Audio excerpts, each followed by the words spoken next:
All right, colleagues, we'll get started. It's 6:36, and we're just going to open the meeting with our land acknowledgement. I'd invite a council colleague to read our land acknowledgement.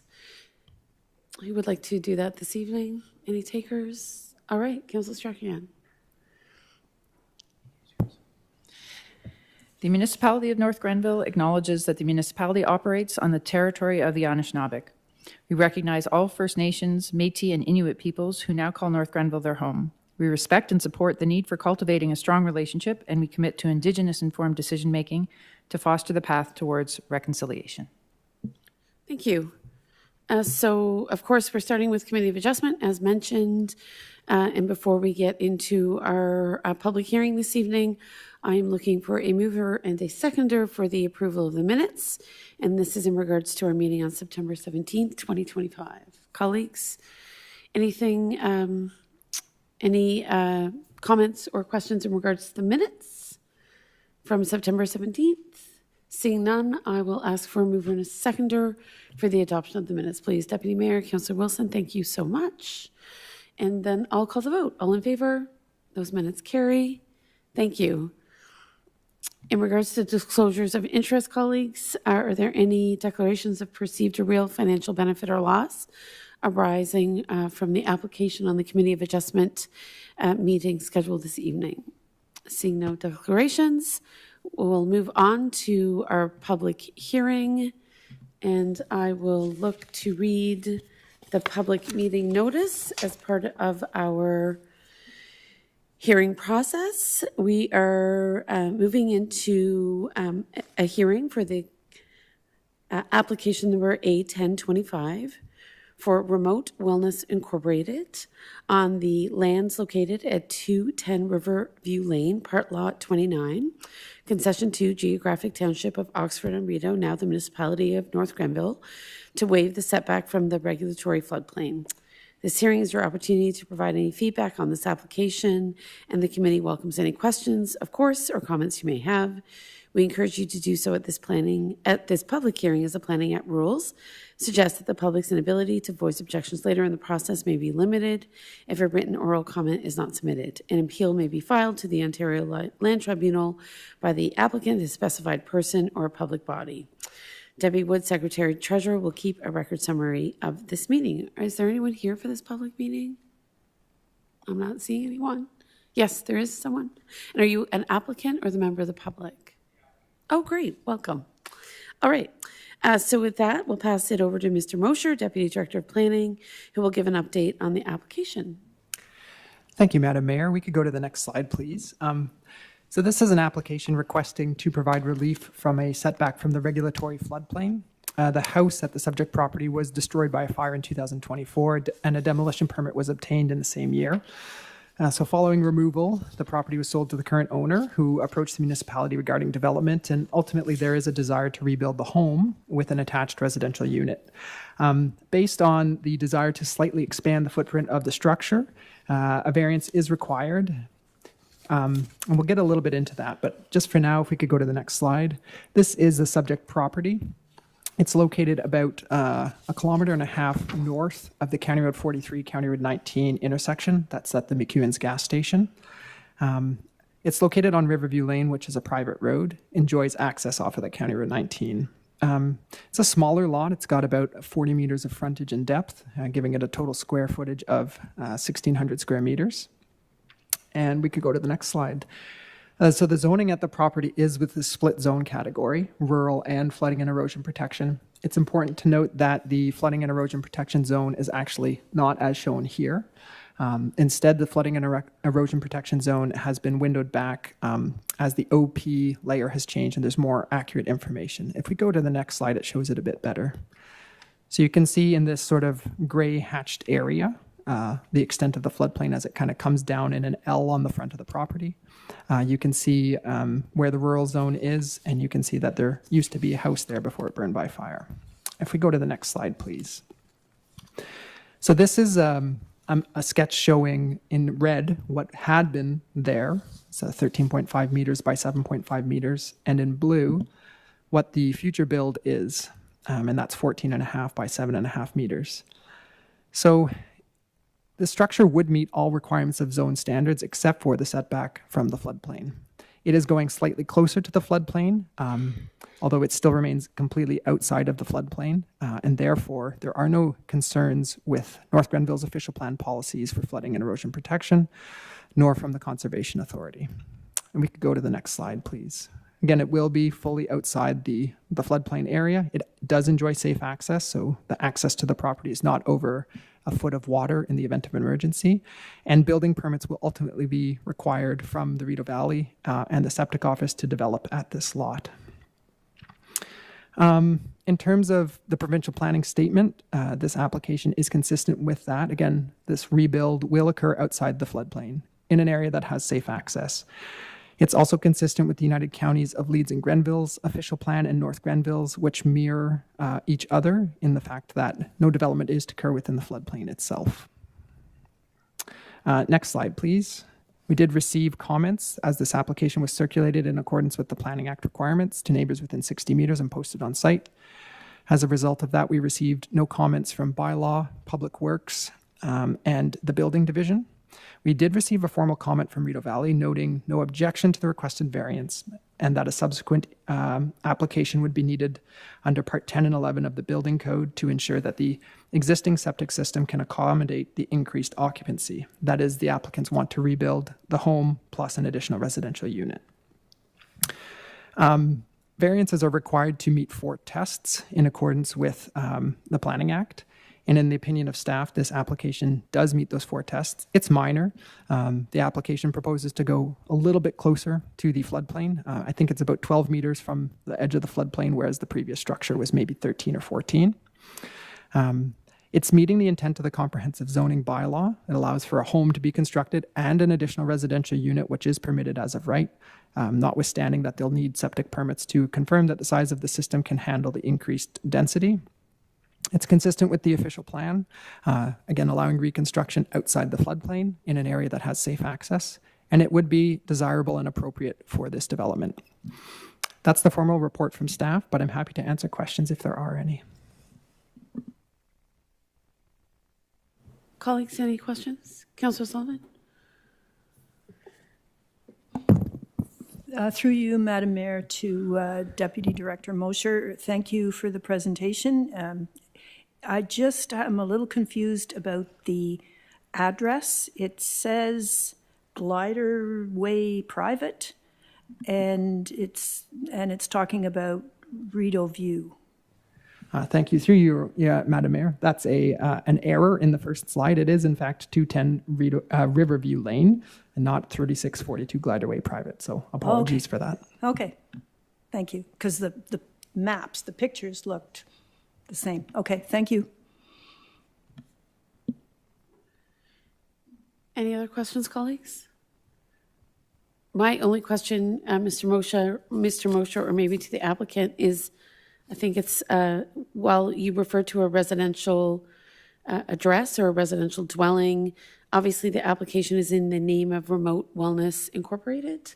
And I'm assuming, obviously, that that's at the discretion of the applicant, how they advance the application. And to that end, is there expected to be commercial activity on the property? No. Okay. So the reference to Remote Wellness Incorporated is just how the lands are held, I presume? Gotcha. Okay. Excellent. Thank you. I just noted that as something of a curiosity more than anything else. So, colleagues, if there are no further questions, then I'll look for a mover and a seconder for the following, and that is that the Committee of Adjustment grant relief for the properties located, and properties or property in this instance? Mr. Mosher, is it multiple properties or one property? It's just one. Okay.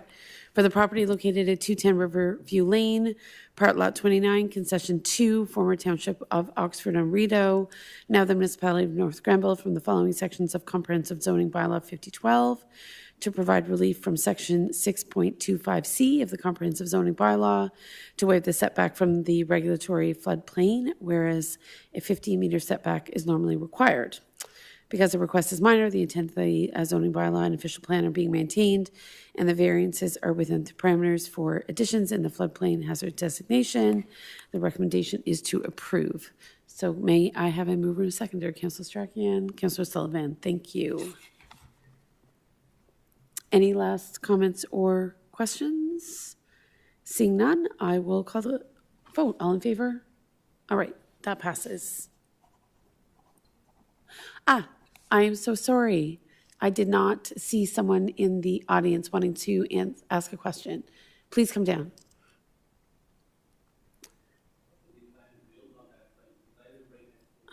Thank you. And I apologize because procedurally, I did not ask for members of the public to make their concerns known. So I look to the clerk. Obviously, we'll certainly hear your comment. If you could come on down, I would, at least we'd be able to entertain your question. Yep, you can come on down.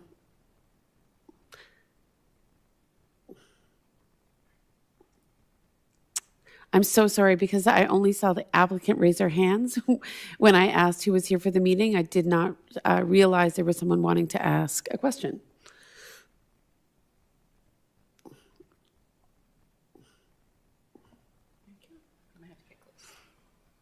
I was wondering what they intend to build on it. Like, why did they need a variance to make the building bigger? And I'll turn to Mr. Mosher. Maybe you want to answer that before we potentially go to the applicant? Yeah, through you, Madam Mayor. Thank you for the question. So because the floodplain sort of comes along the bottom of the property, and there's a requirement to be a certain distance from that in North Grenville. And so the existing home as it existed, it was already too close to the edge of the floodplain, still outside of it. But the desire for the applicant to reconstruct a slightly bigger home means that it goes just a little closer to the floodplain. So it's coming closer to me. To the south and a little bit to the east. It still meets the requirements of the interior side yard setbacks, so the distance that it needs to be from the property boundary, as well as the front of the property. It's just that proximity to the floodplain is the thing that needed to be varied. What about well and that? Like, is that still going to be the same? They're going to use the existing well, or are they going to drill some more? Through you, Madam Mayor, that would probably be a better question for the applicant. Okay, great. Thank you, sir. And if you could give me your first name or last name so I can address you by name. You'll have to come to the mic to answer the question unless there's, I look to the clerk. Will the applicant have to come to the mic? Okay.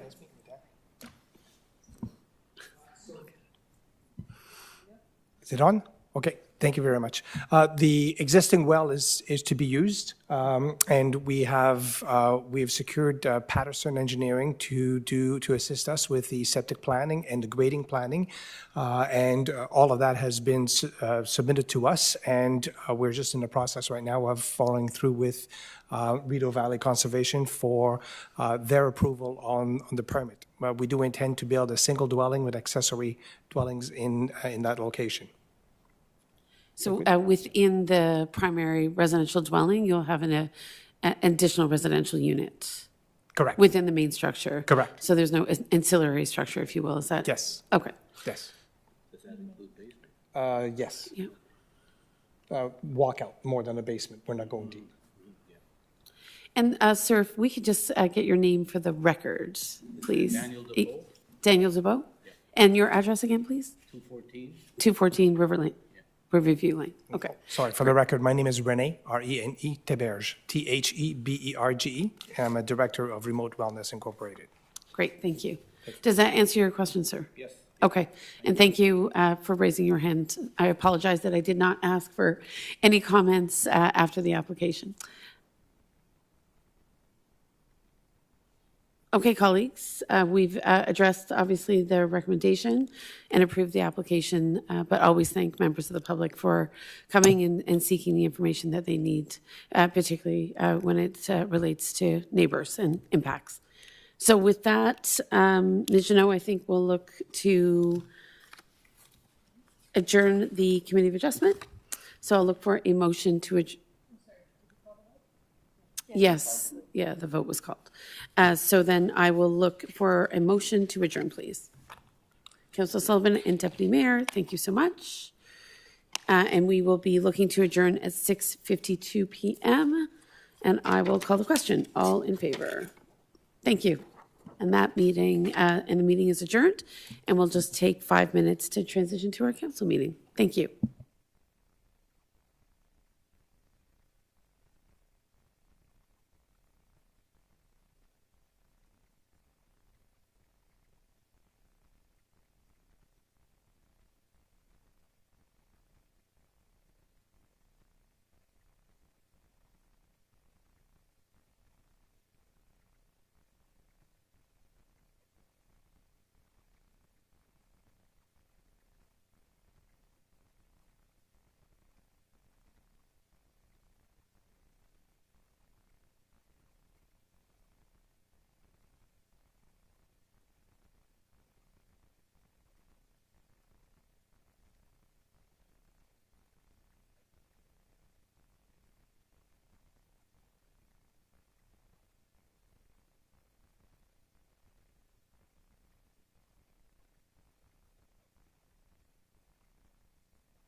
All right, colleagues, what do you think? We ready to get started? Yeah? Okay.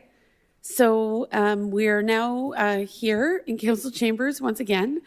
We've just adjourned our rather short Committee of Adjustment meeting, and we're calling to order our council meeting just at 6:57 p.m. And I'll look again to a council colleague to read our land acknowledgements. Thank you, Councillor Sullivan. The municipality of North Grenville acknowledges that the municipality operates on the territory of the Anishinaabe. We recognize all First Nations, Métis, and Inuit peoples who now call North Grenville their home. We respect and support the need for cultivating a strong relationship, and we commit to Indigenous-informed decision-making to foster the path towards reconciliation. Thank you so much. So just some quick reminders. At last night's council meeting, we talked about some of the wonderful events that happened in the community over the weekend. And of course, looking towards the end of this week and weekend, just quickly, of course, we have the Community Resource Fair and Family Fun Day tomorrow, Thursday, October 16th. There will be a free public skate at the end of the day. We also have the Kemptville Legion Artisan Market. It's their first one. It will be happening on the Legion property. It's been sold out for weeks, a highly anticipated event. So we're excited to see that get underway. And next Wednesday, October 22nd, there will be a public information session in regards to the official plan review. Additionally, as we all know, council colleagues, we heard from House of Lazarus just a couple of weeks ago in regards to some of the urgency of needs around the food bank and other income stabilization measures. There is an open house on Ronson Road to show support for this important community partner, and that's on Friday afternoon. It's one of the first opportunities, I think, for this year to in fact check out some of the operations at the House of Lazarus.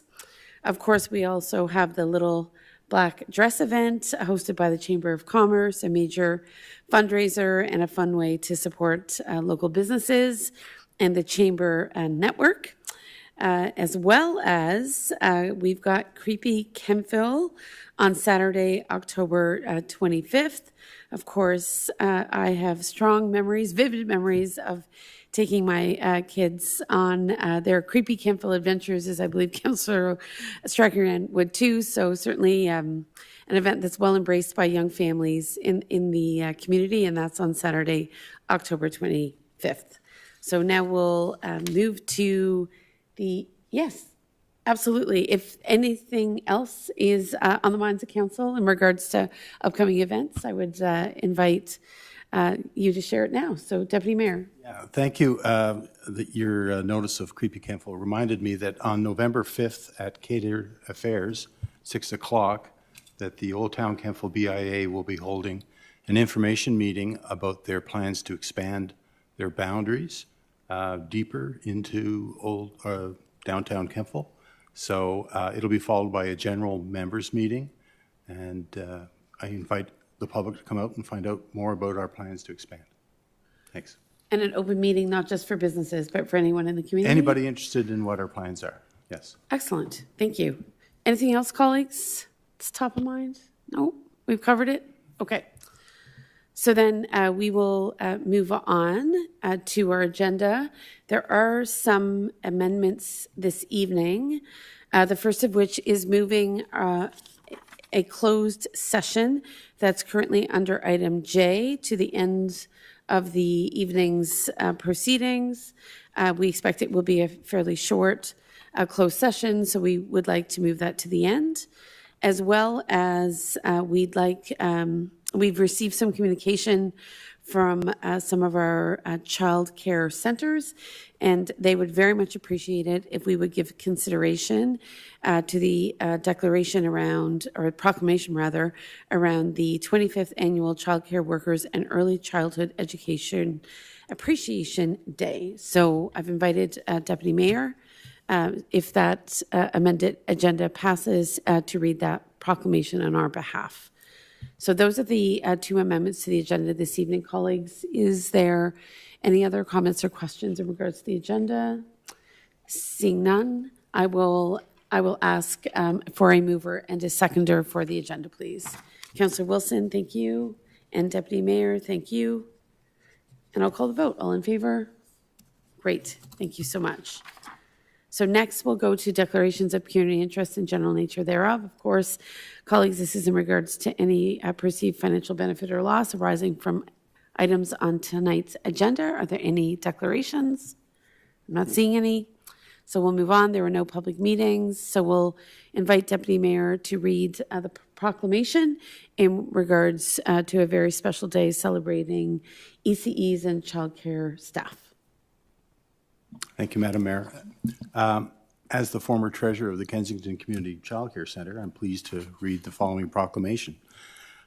Whereas years of research confirms the benefits of high-quality early learning and childcare for young children's intellectual, emotional, social, and physical development and later life outcomes, and whereas childcare promotes the well-being of children and responds to the needs of families and the broader community by supporting quality of life so that citizens can fully participate in and contribute to the economic and social life of their community, and whereas trained and knowledgeable educators, including registered early childhood educators and other qualified professionals, are essential to the quality of early years and childcare programs, including licensed childcare, early on programs, child life programs, and full-day kindergarten. And whereas the dedication, compassion, and expertise of all childcare professionals will be vital to the success of the Canada-wide early learning and childcare system, therefore, be it resolved that October 21st, 2025 be designated the 25th Annual Childcare Worker and Early Childhood Education Appreciation Day, in recognition of the education, dedication, and commitment of all childcare professionals to children, their families, and the quality of life in our communities. Thank you so much, Deputy Mayor. So for the proclamation, Michelle, we'll accept a mover and a seconder. Is that correct? Okay.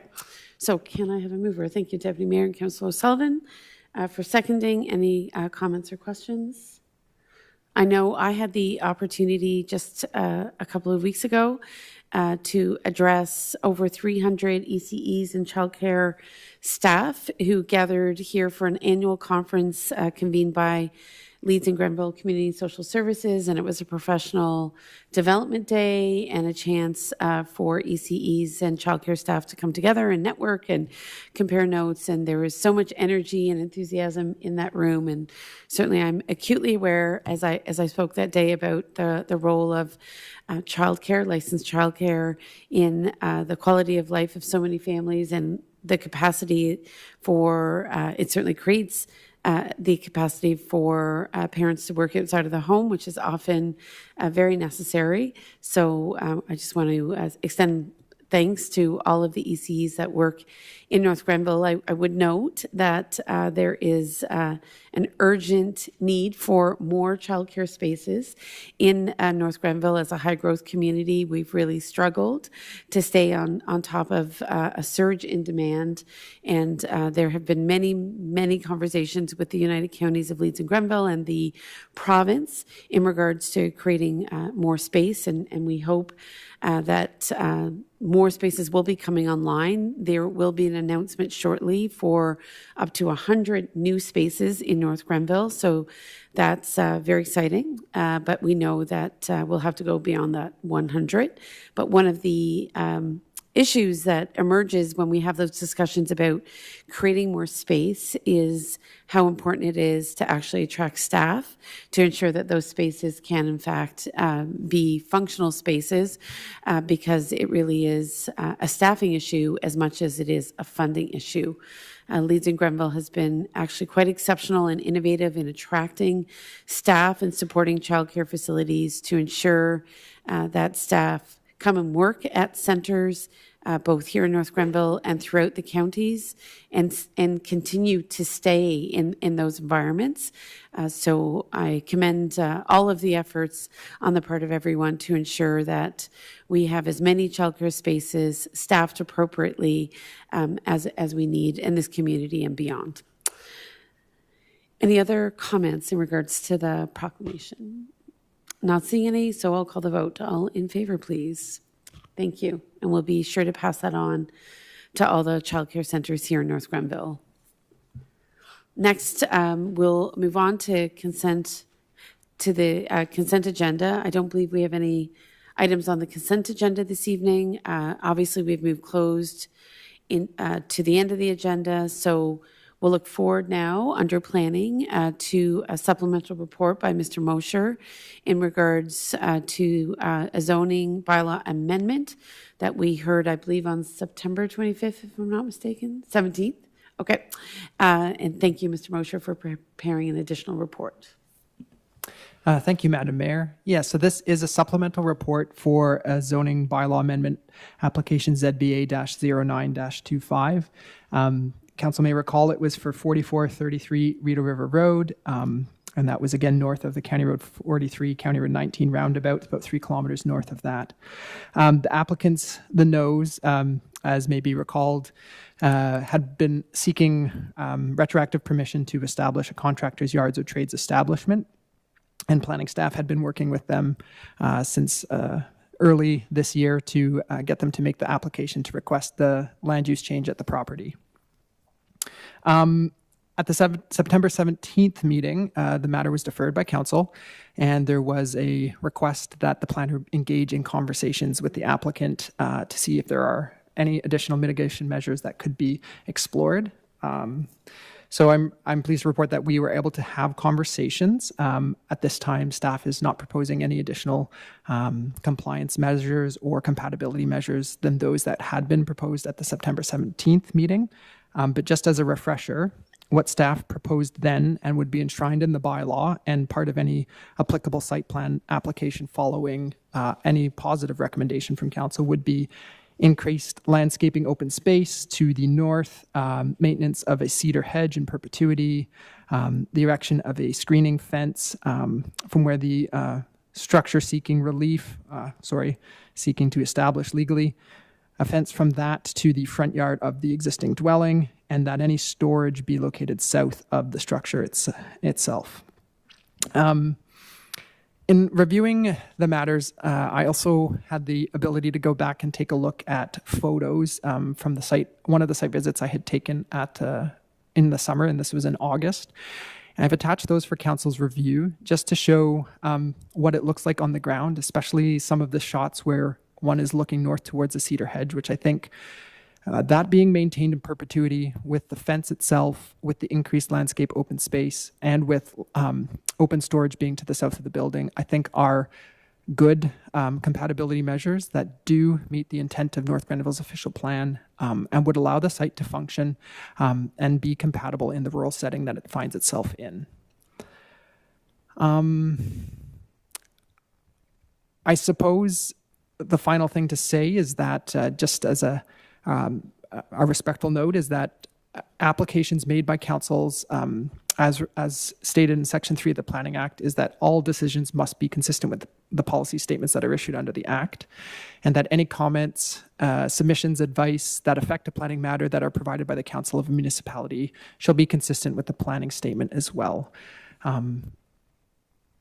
So before council tonight is a copy of the bylaw that had been presented on the 17th of September with those same compatibility measures entrenched, and staff continues to recommend that this application be approved. And that concludes the supplemental report. Thank you.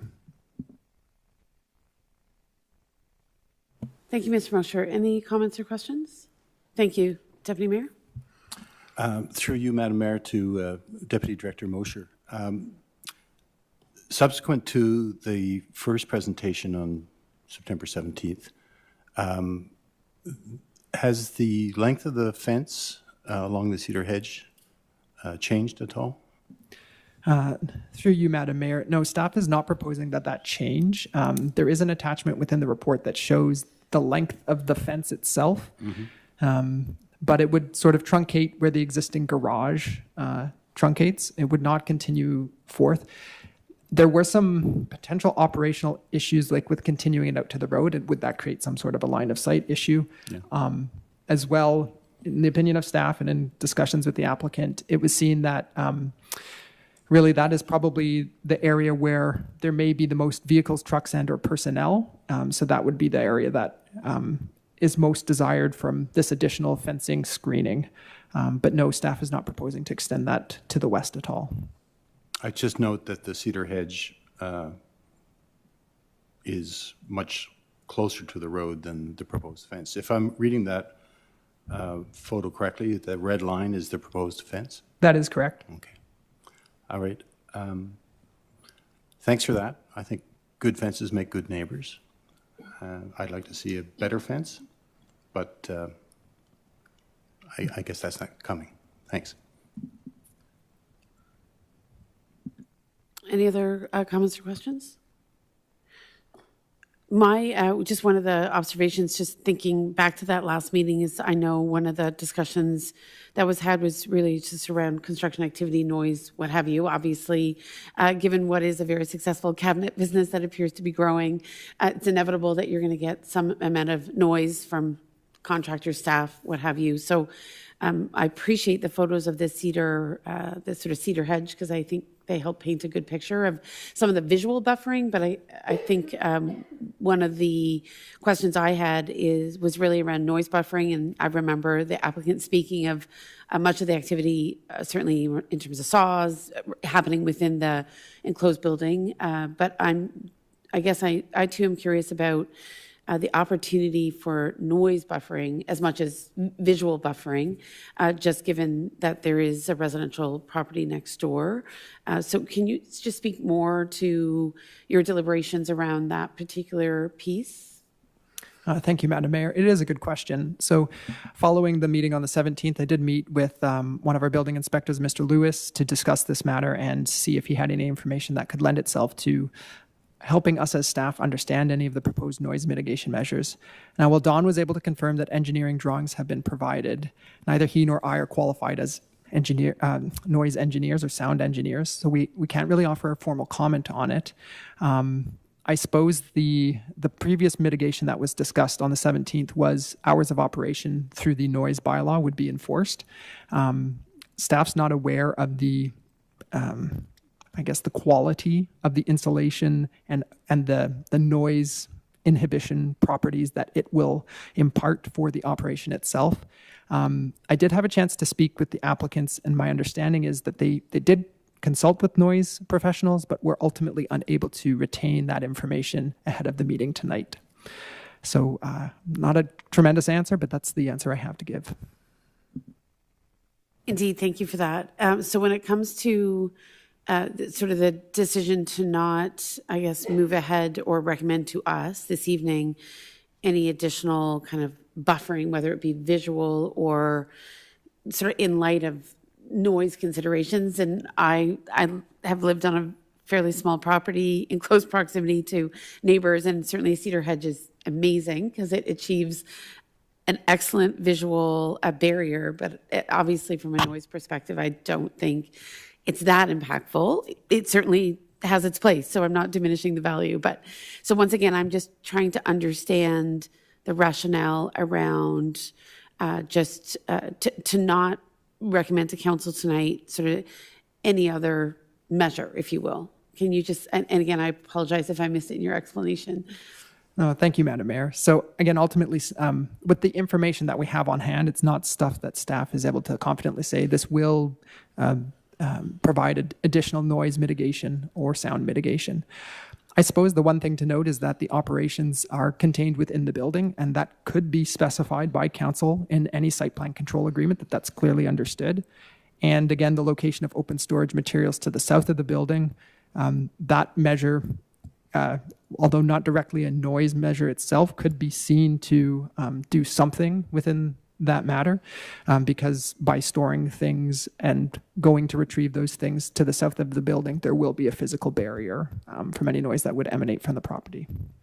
And just where is the south? So I'm looking at the picture. So can you orient me to what you mean by south in this? Yeah, on Picture? the proposed site plan, there's an orangish area that's outlined as it's just south of the structure itself. It's not that one. It's a different attachment. It's attachment 10. Yeah. If we look at that, there we go. So that orange area is to the south of the structure. And currently, is this where materials are stored? No, during the visit to the property, this was not observed to be where materials were stored. Materials were being stored more outside within the front. There's a little bit to the back of the structure itself, but nothing was really being stored to the south of the structure. Okay, so this is a sort of way of maybe shifting some of that activity that happens exterior to the building to one side versus the other. Okay. All right, that's helpful. Thank you so much. Anything else from council colleagues? Councillor Sullivan? Thank you, Madam Mayor, through you to Director Mosher, or Deputy Director Mosher. I was absent at the meeting on September 17th, so I'm trying to get a better understanding. So this red line on the photo that is currently up, that is a proposed fence, is that correct? Solid fence? Yes, through you, Madam Mayor. It's a proposed solid board fence, a minimum height of 2 meters, not to exceed 2.5 meters.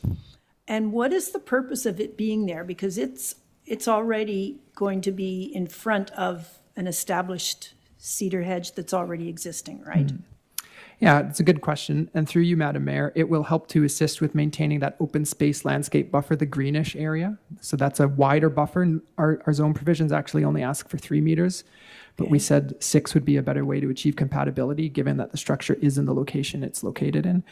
The fence will help to keep storage of materials, vehicles, and or other things away from that space. So it's like a physical constraint, and then would direct them to the south into the orange area for open storage. So that's why the fence is proposed as that additional measure. Okay, I understand, and that's good. So I'm just wondering if that fence was extended to the back, the rear of the building where the construction happens, would that not help to mitigate any noise from the construction within that building? If it was just extended to the rear of the structure. Yeah, through you, Madam Mayor. Again, the fence is not a noise mitigation measure per se. It's more of a visual screen. So I understand, but I think it can also block noise. Like, I know that it's not well, initially along the Queensway, they were just solid board fences for, noise barriers. I would think it might be effective. I don't know. Okay, anything else? And certainly we can invite the applicant to speak as well. Anything else from council in regards to the application? Okay, certainly you're welcome to come down. You just have, unfortunately, you have to address us at the mic, so we know it's a bit of a trek, but thank you. Okay, I can speak much more loudly, I assure you. Or we'll build a fence. No. Oh, I know how to yell. I've been married. I can recall those skills very quickly. I also have 3 teenagers. Same. Yeah. All right, sir, go ahead. All right, what was your question again? I think you raised your hand in regards to the discussion around the fence. Yes. Because Councillor O'Sullivan was asking if the extension of the fence might have the effect of some additional buffering, just given the proximity between. I have no objection to continuing the fence at the back of the building. Great. If that's required, there's no Great. problem there. There's enough room there to cut Yeah. the lawns and all that sort of stuff and keep it up to, so there's no problem there. Great. I think that might be appreciated. Thank you very much. Okay. Thank you. And we could hear you loud and clear. Could you hear us? Okay.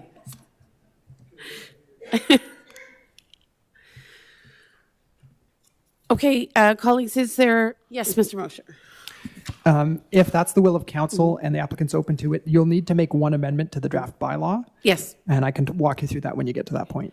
And I think the other thing that might just be prudent, given that it appears the applicant is amenable, is to, on that site plan, just specify the activity happening within the building itself as a site plan measure.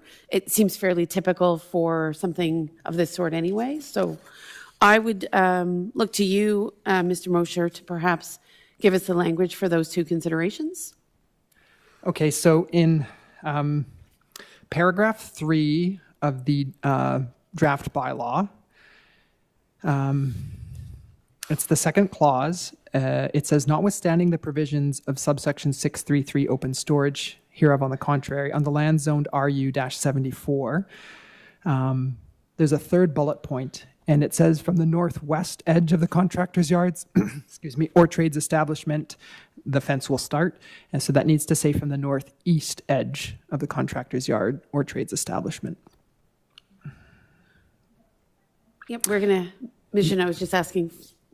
Yeah, okay, so in paragraph 3, and then it's subsection I, the second I, and the third bullet point, it says from the northwest edge of the contractor's yard, it needs to read from the northeast edge.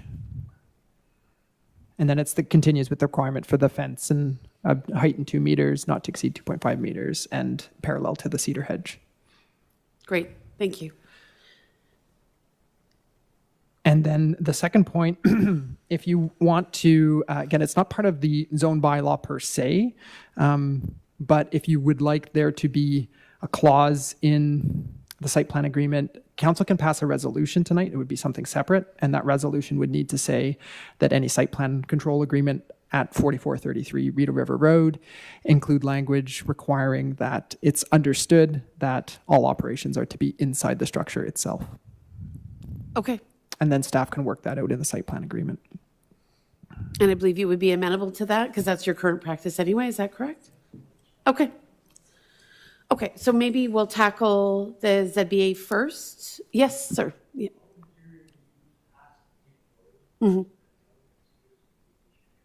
Indeed. Perfect. Okay, so that would just reflect your current operational realities anyhow. Excellent. Okay. So colleagues, Mr. Mosher has provided that amendment in regards to the fence. Is there anything else in regards to this particular application? And Mr. Mosher, I'll look to you then for us to consider a secondary motion in regards to the site plan. Yeah, I think the proper mechanism, defer to the clerk, but would be that there's a separate resolution on that Yes. point. And you can offer that resolution subsequent to the consideration of this zoning bylaw amendment. Okay. I'll work on it right now. Okay. So colleagues, if there is no other comments at this time, I just need to be reminded, and sir, I believe you did suggest obviously that for the most part, this is a 9 to 5 operation. I don't know what your business hours are. When we talk again about the noise bylaw for an operation such as this, what are the typical hours? Mr. Mosher, I don't know, or Ms. Martin, if you can answer that question around hours of operation. You referenced that in regards to the noise bylaw. Oh, yes. So typically the noise, sorry, Madam Mayor, the noise bylaw normally specifies, I believe it is till 10 p.m. on weeknights and later on the weekends. Right. So for commercial activity, there's no distinction between our normal noise bylaw? I think that is with the commercial distinction. It's different for residential. Okay. I can look it up if that would Sure. help. Okay.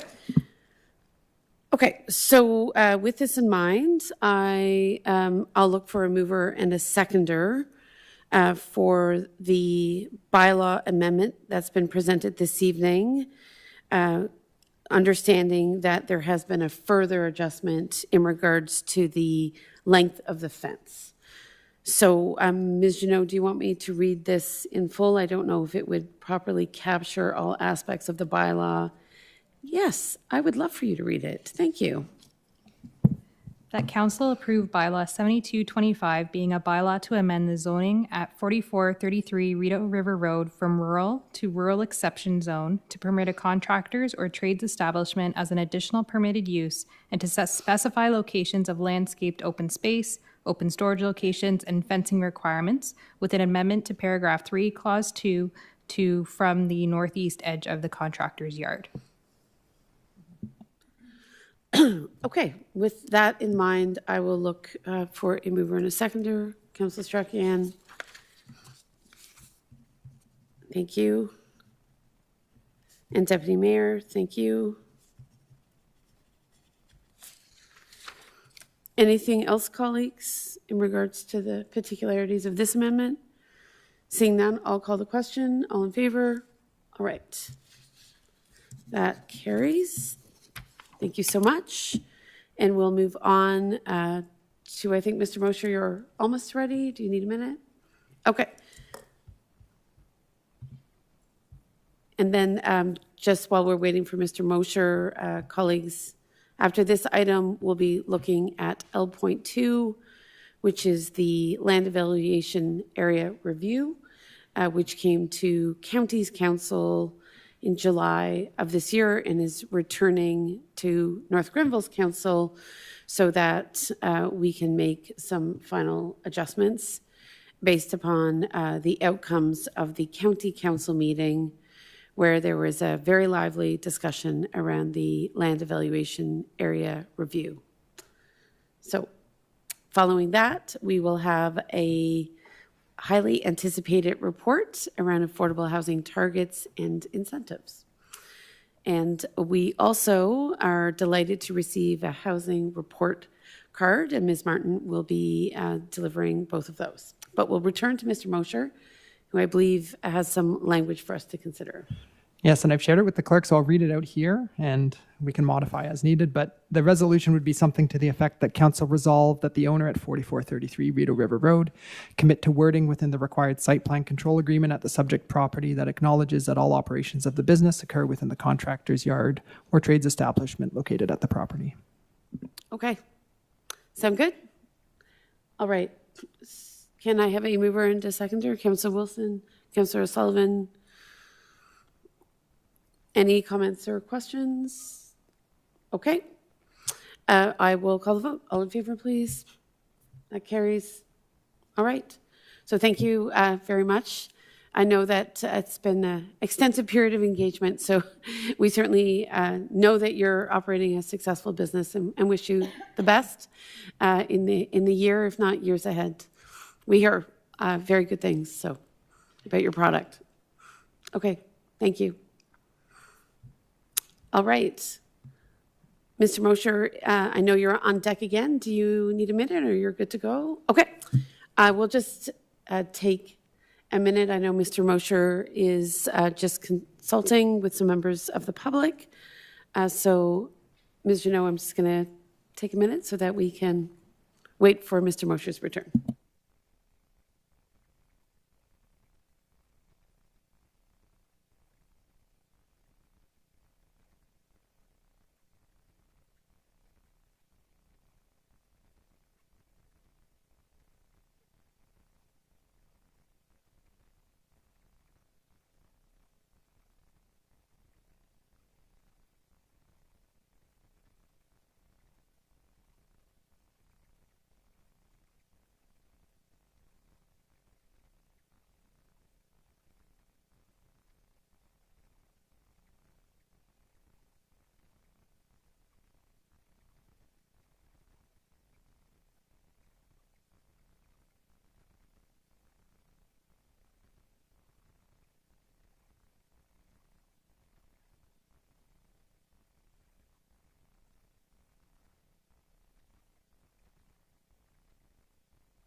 All right, Mr. Mosher, I know we're just awaiting Councillor Sullivan's return, but of course this evening we're going to have you speak again to some, what I believe are minor tweaks for the Lear process. And council colleagues, as I noted, this came to County Council this past July, and some of the modifications that we had discussed and approved as a council were successfully received at County Council in July. And of course, now we'll have Mr. Mosher provide some final updates on how we'll move forward. So Mr. Mosher, off you go. Thank you, Madam Mayor. Yes. Just reflecting upon this, it was one of the first files I started on coming back to North Grenville, and here we are, hopefully at a conclusion. So that's satisfying. I guess as an update, staff is proposing a number of recommendations today based on the final Lear system that's come out. This Lear process commenced in 2022 to evaluate lands within North Grenville and the United Counties of Leeds and Grenville to recommend those that should be included in an agricultural system. There's been a lot of consultation. The key findings executive summary breaks it down in my report, and I won't go into significant detail, but I will say that there was direction provided by Counties Council to ask that a specific window be applied to the agricultural system to window it back where it was going to be new, 300 meters from the road. As a result of that occurring, it ended up with a system where there was small segments of agricultural areas that were not making a tremendous amount of sense to sort of keep them as a land area. Within the report, there are, I think it is 10 attachments, and so staff has proposed some small modifications to the system itself. The vast majority of those are proposed removals, and I can answer questions about any of those specific removals, but just for example, there's an area north of County Road 20 in attachment 1 where there would be a 5-hectare a 5-hectare area of land that would be designated agricultural. So it just does not seem feasible. So staff's gone through and we've done some rounding out, so to speak. And then there's one section where, and this was the one which is contained in attachment 9 around McFarland Road, County Road 18 and Jig Street, where staff actually proposed an addition. However, when we put that recommendation forward, we did not have the benefit of knowing that the planning consultant for Lear had already recommended certain sections of that not be carried forward into the Lear system. So we pull away this attachment 9. It's still within the resolution here before you, but we would say we do not recommend that any longer based on other changes that have happened. And then the only other sort of like minor rounding out or addition is that there's some areas near Gabert Road, as in attachment 10, and there's lands where the floodplain is kind of, there's little holes in the floodplain, and those either have or have not been shown to be agricultural, and there's 2 areas totaling 1 hectare that just for continuity should be agricultural rather than either straight rural or floodplain. So yeah, that's the report. We think this is a practical and common sense approach to just ensuring that the 300-meter window back system does what it intends to do and doesn't create these odd sort of scenarios going forward in the future that would be difficult for all folks, council and staff alike, to have to impose or enforce. So I'm happy to answer any specific questions about the detailed attachments, but essentially the report is to remove many of the remnant sections of agriculture from the system itself. And that concludes the report. Thank you. And again, thank you for your careful review, given the 300-meter, I think what I initially was calling a buffer zone or exemption zone, and you're calling a window back, if I'm not mistaken. And that language is new terminology to me, and I welcome it, but I think it has the same effect, if you will. The origin of a window back is a planning term, might I ask, or a fill term? I have no idea. Okay. All right, good stuff. Is it arisen from the county staff, or is it your sort of articulation? I'm fine either way. It's good language to me. I was just sort of curious about the terminology, that's all. I blame my Manitoban roots. Okay, fantastic. We'll take it. I'm fond of Manitoba, so there you go. Okay, so council colleagues, any questions in regards to the report? Deputy Mayor? Yeah, window back, we should allow planning department to have a little bit of creativity Indeed. in these reports. It's Indeed. it's very technical otherwise, especially the ones coming from Deputy Director Mosher. I just want to confirm that, this window back is being preserved, and because of the window back, these rounding out adjustments are basically housekeeping. Is that a fair characterization? Yeah, through you, Madam Mayor. I'm just kind of scrolling through. Yes, they're all odd. They transcend property boundaries, or they're small. I think the biggest one might be 16 hectares. I think there is one that's kind of near to some mineral aggregate areas. That one's a little bit bigger, the 30 hectares in attachment 7. But yes, that's the effect. These are housekeeping matters to make life easier for everybody going forward. Okay, thank you. And of course, as noted, Mr. Mosher, attachment 9 is no longer a consideration, right, for this report, because the counties, through its Lear consulting team, had already opted to remove it from the system. All right. Yes. Councillor Strachan. Thank you. Through you, Madam Mayor, to Deputy Director Mosher, because I asked you this on the sidelines, I'll say it for public record. These are simply recommended modifications, but there's no requirement for the counties to accept these, and what is being proposed is that we would accept it even if these modifications aren't accepted by them. Is that correct? That's correct. And I'm not sure. I'm not sure of the implication of the question or the answer. To you, Madam Mayor. The question that I had was because the recommendation is that council recommend to UCLG acceptance of the final layer mapping information subject to recommended modifications. So these are our recommendations. However, the United Counties does not need to accept them, but the recommendation is that we would say we are accepting the final layer mapping information From the county. irrespective of Right. these changes being incorporated. My understanding is the United Counties of Leeds and Grenville holds a public meeting around an official planning amendment, which is quite significant, actually. It's not a minor amendment, but there's a process for the United Counties to undertake the amendments that would be required to enact Lear, and then I believe it returns to the county council table, if I'm not mistaken, for final approval. So these tweaks arguably could be advanced by me once again if for some reason the consulting team didn't quite agree, if I'm understanding the process correctly, Mr. Mosher? Yes, Madam Mayor. And it just should be pointed out that we have been open with our county colleagues, and that we gave them a copy of this report, and they, at least in verbally to us, they said that this all makes a lot of sense.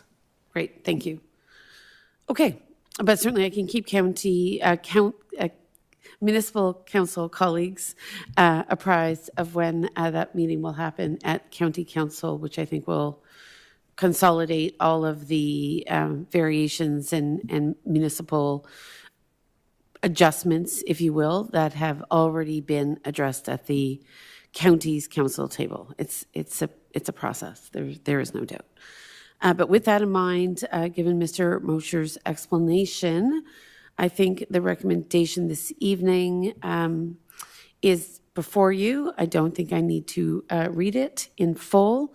I once again would like to recognize that we are omitting consideration of points around attachment 9, so they're not part of this evening's motion. And Ms. Janot, if I'm not mistaken, I don't think it's necessary to read this into the record if it's captured as part of the report that's come to us this evening. Can you confirm one way or another? It is ideal if you read it into the record. Okay, then. I'll start reading. That council recommend to the United Counties of Leeds and Grenville acceptance of the final Lear mapping information subject to recommended modifications below. That the lands north of County Road 20, Attachment 1 and Concession 8, Lot 24 should not be carried forward into the system because this area is only 5 hectares in area. That the lands west of County Road 44 and east of Highway 416, Attachment 2, in part of lots 26 and 27, Concession 9 should not be carried forward into the system because this area is only 16 hectares in area. that the land south of County Road 20 and west of Town Line Road, Attachment 3 and Part Lot 30, Concession 9 and 10 should not be carried forward into the system because this area is only 10.5 hectares, that the lands north of Pelton Road and west of Athabasca Way, Attachment 4 and Part Lot 9, Concession 4 should not be carried forward into the system because this area is only 3.85 hectares, that the lands between the Pelton Road, Eager Road Triangle, Attachment 5 and Part Lot 12, Concession 4 should not be carried forward into the system because the area is only 0.75 hectares, that the lands at 206 Lateral Road, Attachment 6 should not be carried forward into the system because the lands do not follow a logical property boundary, that the lands north of Bennett Road and west of Boundary Road, Attachment 7 and Part Lots 2 and 3, Concession 5 should not be carried forward into the system because these lands are also designated as pits and mineral aggregate reserves in the local official plan. This area is 30 hectares, that the final Lear system should be refined to ensure that it snaps to logical property boundaries. We're omitting consideration of the area affiliated with Attachment 9. So lastly, that the lands near Gabbert Road, Attachment number 10, should go through minor removals and additions to account for lands adjacent to the floodplain. These two areas are 1 hectare. And with that, I'll look for a mover and a seconder. Deputy Mayor, Councillor Sullivan. Thank you. Any other comments or questions? I'm not seeing any, so I will call the vote. All in favor? All right, that carries. Thank you very much. And we will move on then to our next item, which is the affordable housing targets and incentives. Colleague, I think after this report, we may wish to take a small break, but I will leave that for discussion once Ms. Martin has presented her report. Thank you, Your Worship. Before I begin the presentation this evening, I want to recognize the substantial efforts of Dr. Shoemaker Holmes, who is our Housing Accelerator Fund coordinator, on pulling together information related to the notice of motion that was brought forth by the Deputy Mayor. So tonight's discussion isn't meant to be a finality. It's just the beginning of a process where we're bringing back information to Council as a means of receiving feedback to help craft further policies to support our endeavors around creating more affordable housing within the community, including looking at an incentive program. I also want to recognize any confusion in regards to the percentage of affordability. The notice of motion that was provided by staff incorrectly identified 10%, so I do want to acknowledge that it was 15% that was recommended by Council as a base for which they wanted staff to start looking at from a policy perspective. So to that end, we will go to the next slide, please. So tonight's recommendation is that Council just receives our report for information purposes. We do anticipate a bit of a lengthier discussion around many of the points that are included within the document. Staff are listening and will be taking notes as we move forward in developing more fulsome policies to be brought back to Council at a future date. So this report has been developed in response to the notice of motion that was passed with the Deputy Mayor by Council as recommended by the Deputy Mayor as the April 16th Council meeting. And again, it was specific to assessing affordable housing targets in relation to development in the municipality and considering additional incentives for developers to achieve the affordable rate, which at the Council meeting was amended to 15% of new developments coming online. Next slide, please. The notice of motion is before Council there. We won't go into it. I think we're going to spend more time speaking about some of those incentives. Next slide, please. So there are two sections to the report that was prepared by Dr. Shoemaker Holmes in regards to the notice of motion. So we're going to address first some of the best practices in regards to affordable housing, and we'll also speak to a proposed community improvement plan that Council could consider to provide further incentives for affordable housing. Next slide, please. Let's go to the next slide. Some of the best affordable housing best practices as part of the research that was done looked at establishing some policies that would allow for and well locate multi-unit apartments everywhere within the municipality. We have achieved this in certain ways with the additional residential unit policies we've established, and certainly have taken some strides in our urban area to create more meaningful infill housing that would allow for the creation of multi-units. One other best affordable housing practice would be to commit to a by names list and a coordinated response to permanent housing. I do want to note that the counties are our by name list holder. I believe this may be looking at if there's the potential for a municipal opportunity to create our own by name list, but currently we do work with United Counties in that regard as our housing service provider. We're looking at a commitment to have an equal distribution of non-market housing, help build non-market development on government land, committing to development decisions within 45 days, so looking at improving our approvals processes. Instituting a progressive property tax is something that some regions have looked at as a means of trying to address equity within our property tax systems for more affordable housing. Council could consider banning short-term rentals in communities where the rental vacancy rate is lower than 8%. And another best practice that was reviewed was instituting a landlord registry to help ensure tenant rights. Next slide, please. In regards to best practices that are occurring in regards to CMHC's Housing Accelerator Fund, one of the items noted was a prioritized and enhanced development approval process for rental and affordable housing. So when the federal government went out with the Housing Accelerator Fund program, one of their focuses that they encouraged municipalities to do was to find ways in which we could improve our current approvals processes as it relates to creating more affordable housing and purpose-built rentals. Next slide, please. So as part of our Housing Accelerator Fund, we do have a review of our development charges and fee schedules, which also looks at including waivers for affordable housing.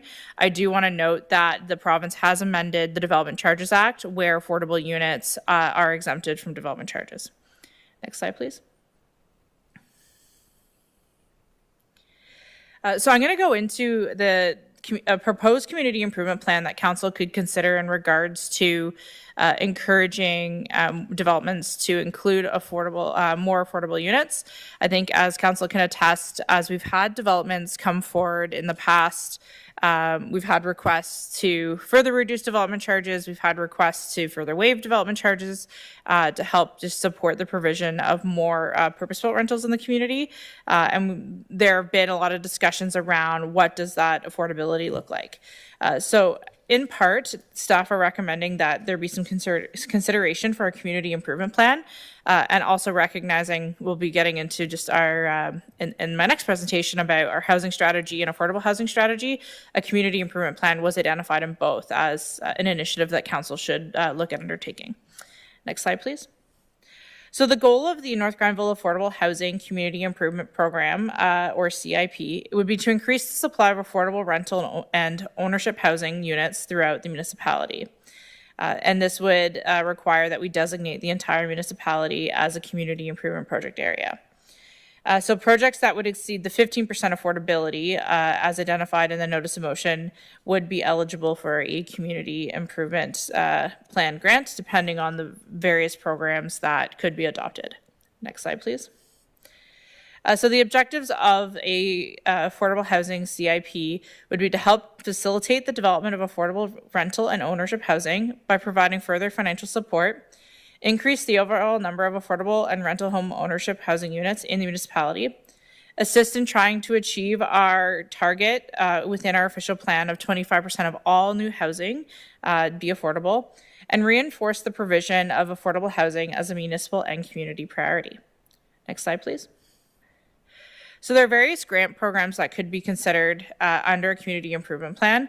As well, we could consider the implementation of a tax increment-based grant program. We do have a similar program within our downtown community improvement plan, which some developers within the downtown have taken advantage of. Next slide, please. There could also be some considerations for additional residential unit rebates in new construction. So currently we have a program that relates to standalone additional residential units on a property. So this could address additional residential units being created within a new residence being constructed. Looking at a accessibility top-up rebate, so where accessibility features, particularly in rental housing, are being proposed that are above and beyond the requirements of the Ontario Building Code. We could provide some grant funding there, as well as looking at a building permit fee rebate. Currently, in regards to affordable housing, any kind of exemption or discount is on the development charges, but there are no provisions for any reduction in building permit fees as it relates to affordable housing.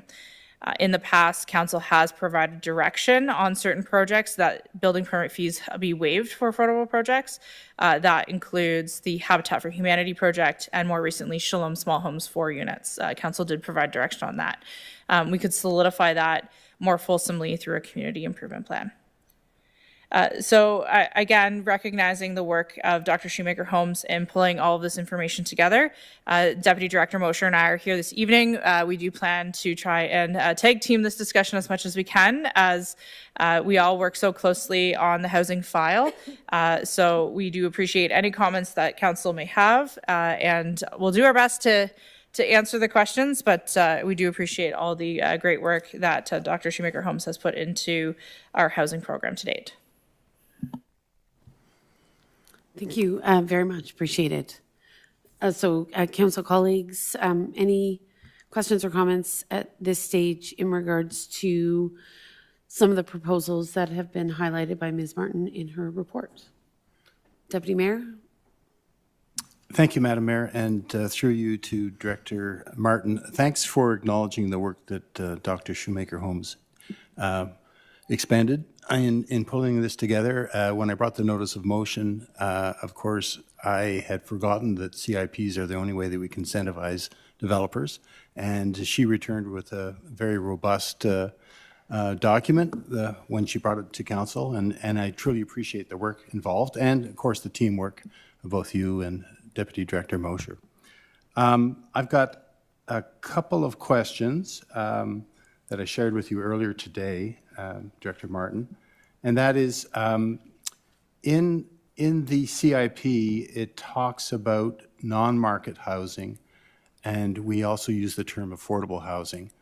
So I think it would be helpful to the public to understand what the difference is and what's meant or implied by non-market housing.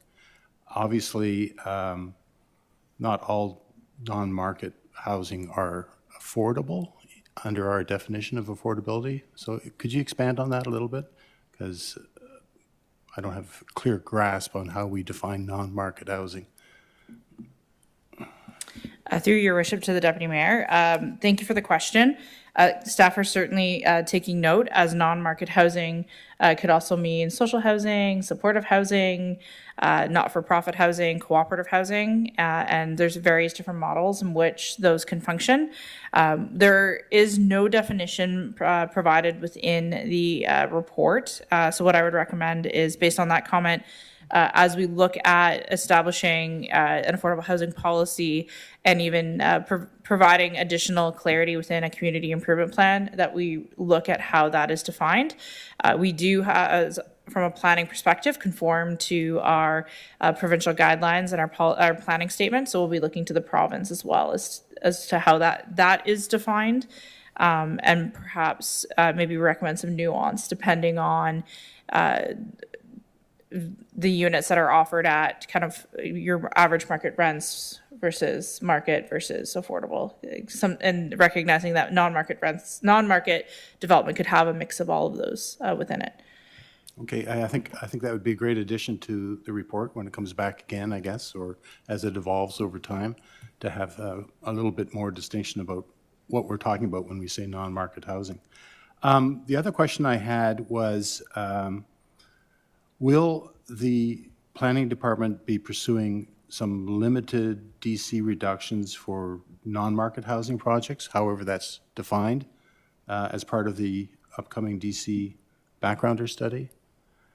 That's coming up soon, and that gives us the opportunity to define where development charges might be applied. through your worship to the deputy mayor. Point well taken. I have noted that as we are going through our background study for the consultant to consider and look at in regards to making recommendations, whether it's developing in policies into the new development charges bylaw itself for non-market rental housing, and some maybe limited reductions in the development charge component, but certainly can provide that for consideration. They would be more attuned to what maybe some other best practices are happening out across the province to provide maybe some recommendations to council around that piece. Okay. Not finally, but penultimately, here's my other comment. Thanks for clarifying that correction to the percentage. I mean, I'm in full support of having the range that's incentivized be between 15% and 25%. The goal is to do what we can to encourage developers, because it's an exceedingly difficult environment right now to finance nonprofit and affordable housing. So we're really asking the private sector to do a lot of heavy lifting in that regard. So incentives are the way to go, in my opinion. So thanks for clarifying that.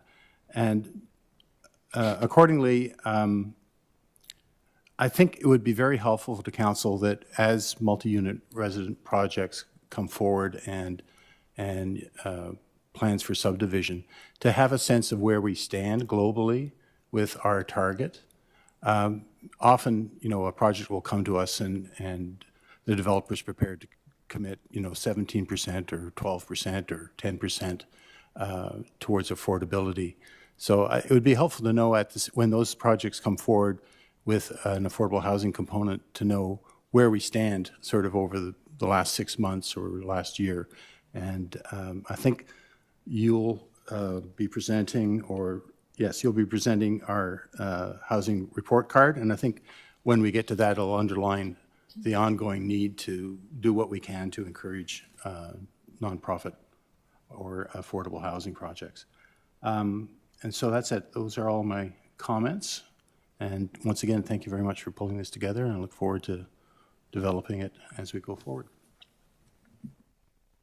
Okay, thank you, Deputy Mayor. I have Councillor O'Sullivan.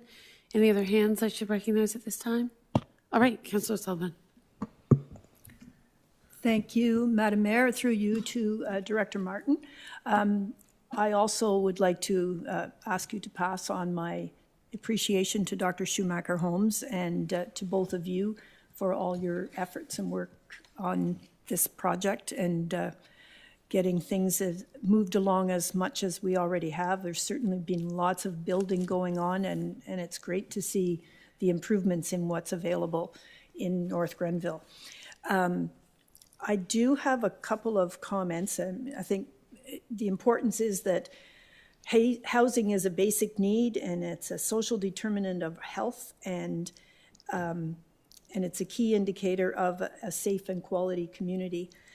And I think one of the issues that we have, that a lot of people have, is around isolation and loneliness. And so when any of these multi-unit developments are built, and that there's a number of studio units, I think it's important that there is also some common use space in the building, that people can socialize there, and because they're not necessarily going to ever be comfortable inviting people into their own little studio apartment. So I don't know what mechanism we have to encourage developers to include common space in these multi-unit developments that include studio units, but I think that would be a really important factor. Also, I think another really important factor is that when we ask to meet that target of 15%, that we look to have a mix of unit sizes, that the developer can't just designate only the studio, the very small studio apartments, as the affordable ones, that we need to have some 2 and 3 bedroom units that are available for families who need more space for a family.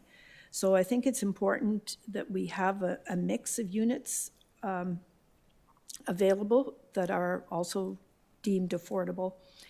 And then my last comment, and this would be kind of a housekeeping issue, is that your presentation here, that was the PowerPoint presentation that's dated August 13th, will become a permanent piece of the record for this meeting, and I'm wondering if it would be appropriate to have it modified, updated to include the 15% where it previously or currently says 10%, just so that it's quite clear that that's the document, that's the reality that we're speaking about when it's a part of a record of this meeting. Anyway, those are my comments, questions. So thank you.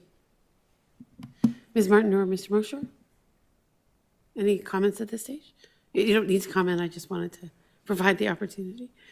Yeah, thank you, Your Worship. I think something in regards to the piece about common space, what we're starting to see is after the fact, we've actually had a few developers approach us acknowledging where they do have a lot more smaller units. They're getting a lot of feedback from potential residents about that need. So after the fact, we're seeing requests coming in to create almost like clubhouses, so to speak, where there would be community rooms that could be rented, recognizing that in a studio apartment, you might not have the ability to host a family for a meal. So that way, at least you could have a space to rent and provide additional amenities. Some of the senior, more geared to senior developments we're seeing coming forward, the Kempville Lifestyles, for example, are including those common spaces for their residents. So we're starting to see that shift of, as much as they're maximizing getting the most number of residential units within their build, they're also being cognizant towards that social cohesion piece, which is great. Certainly something we could consider as we start to look at our development standards, our official plan policies, as to whether we start to require these as a component of those larger multi-residential builds. Great, thank you. Other comments or questions? I did want to highlight then, I was just taking some notes. I certainly appreciate the effort and the consideration, and I totally agree that having a better kind of articulated program to incentivize and facilitate affordable housing options is key. And I too have reflected on the multiple conversations we've had with private developers, many of whom have a lot of goodwill, but practically speaking can only go so far in their efforts. And that's certainly fair, especially at a time when construction financing is quite expensive, and there are just hard limits on what's achievable. So I really like the direction here. I know what's being presented is sort of a suite of options, so we're not really in a place where we're solidifying anything naturally. But I just did want to highlight 5 things that come to mind for me. Certainly when we think about that by name list, right, that's managed by the counties, what I've learned, come to understand is someone has to be homeless, like chronically homeless, without any shelter for a minimum of 6 months to even qualify for that list. So it severely limits how we would capture housing precarity or shorter term housing vulnerability here. So I would suggest that the by name list has some provincial restrictions that are not well suited to some of how we see homelessness or housing precarity play out in North Grenville. So I believe that if we were to look at sort of creating or capturing how certain individuals in North Grenville are vulnerable, I don't know if replicating the by name list model, even if we did our own North Grenville by name list, would be adequate. I think it lacks a lot of nuance. It really is intended, I think, to support or at least identify individuals who have been experiencing sort of extreme and sort of chronic homelessness. I would hope we wouldn't get to that point in North Grenville. So part of, I think, the objective here is to create options for people before they, in fact, become chronically homeless. So I would like to see some more conversation about, is the by name list the best mechanism, if you will. I'm not convinced myself. Another question I had is in terms of the proposed or potential CIP. I know that there was reference to the existing geographic boundaries of the CIP, and maybe I've gotten that wrong, but when we speak of a CIP specific to affordable housing, in my mind, I would think of a CIP that would be municipal-wide, and perhaps that was the intent in the report. I just wanted to confirm. Yes. Nodding. Yes. Okay. So that's been established. We're not looking at a narrow footprint or just simply in the downtown area. Great. Another thing that came up for me is as I read some of the options to incentivize developers, we're looking at that minimum 10% threshold versus 15, or as I understand that overall our objectives are to seek a minimum 15%, no matter what the activity is. So I assume the references to 10% in the report are really now intended to be 15%. Is that right? Okay. So that's just an update that would happen over time. That's wonderful. Thank you. Another question that I have is, you know, I've been struck by the requests for DC relief that have come from, you know, a variety of private developers and not-for-profit builders who are looking for that DC relief. When I compare potential DC relief to, say, a $5,000 grant, right, per unit, it would certainly seem to me that in certain cases the DC relief may be more of an incentive than potentially a grant. But it depends on whether or not you're building in an area for which DCs are applicable. And I know the DC is broken down into many different facets of what is supported, you know, within the DC. So I guess my only comment is I would be curious to know in other municipalities, is the development charge relief the better tool? It may be a more expensive tool, arguably, than, for example, a $5,000 grant per unit.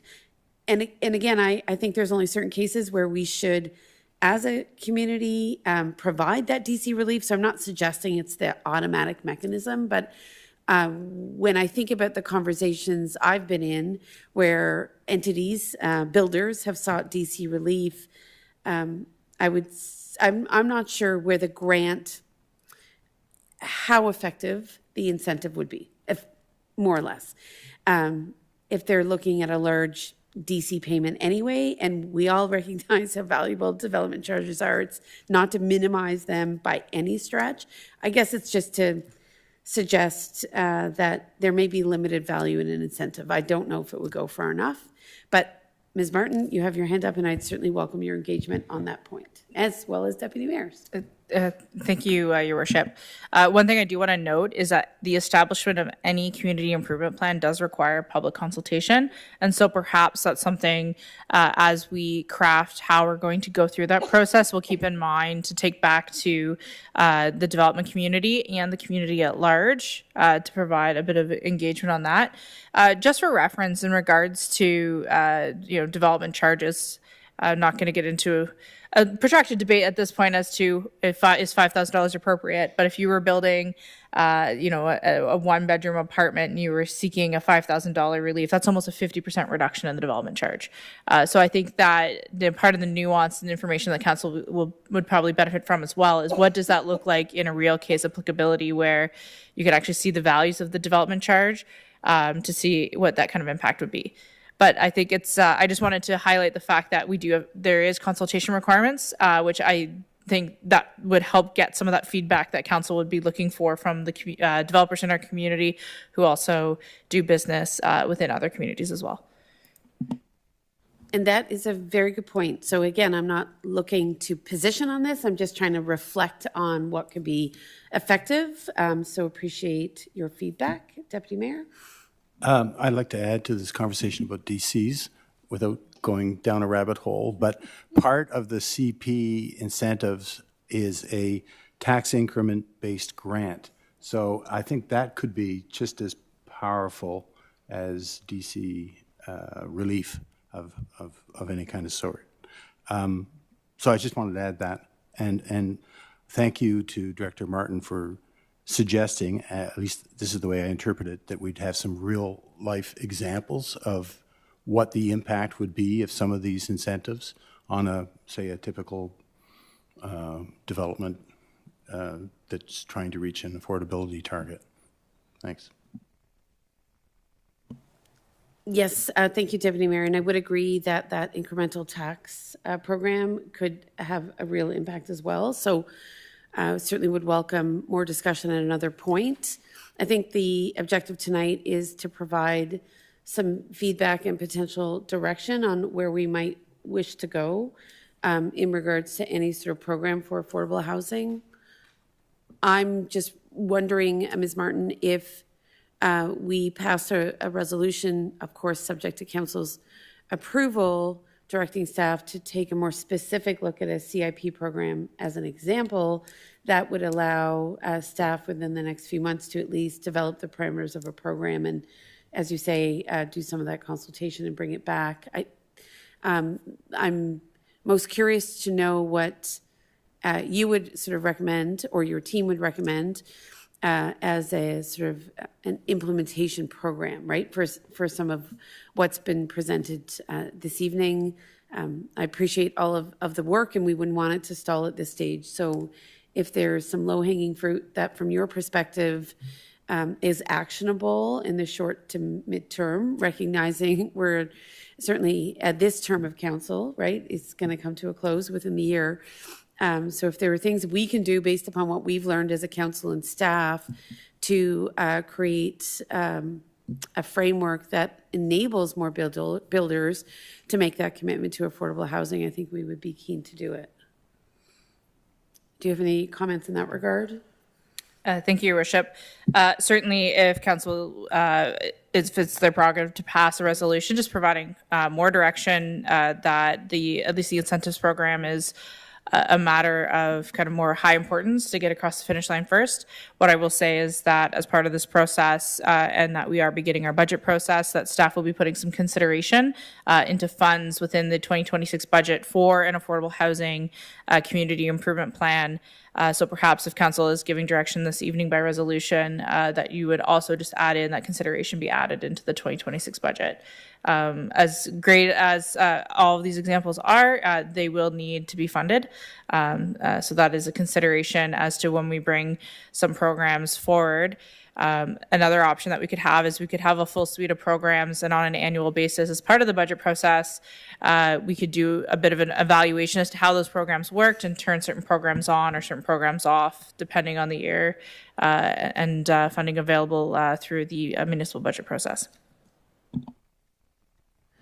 Excellent. I appreciate that. Thank you.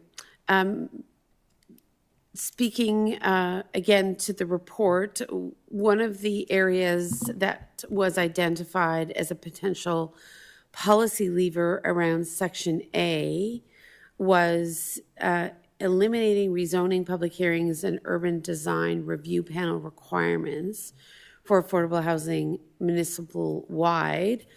I'm presuming in many cases we would not have that latitude to go outside of the Planning Act for many rezonings or public hearings. So I just, again, wanted to ask you, I guess I was surprised to see it in here because I would think our hands are likely tied on much of this, but perhaps I don't have it right.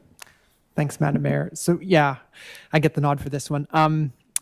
You're correct. Like in Ontario, there's prescribed requirements for Planning Act applications. There are other jurisdictions in Canada where this may not be the case. And some of the resources that we're drawn upon are not just an Ontario-centric model.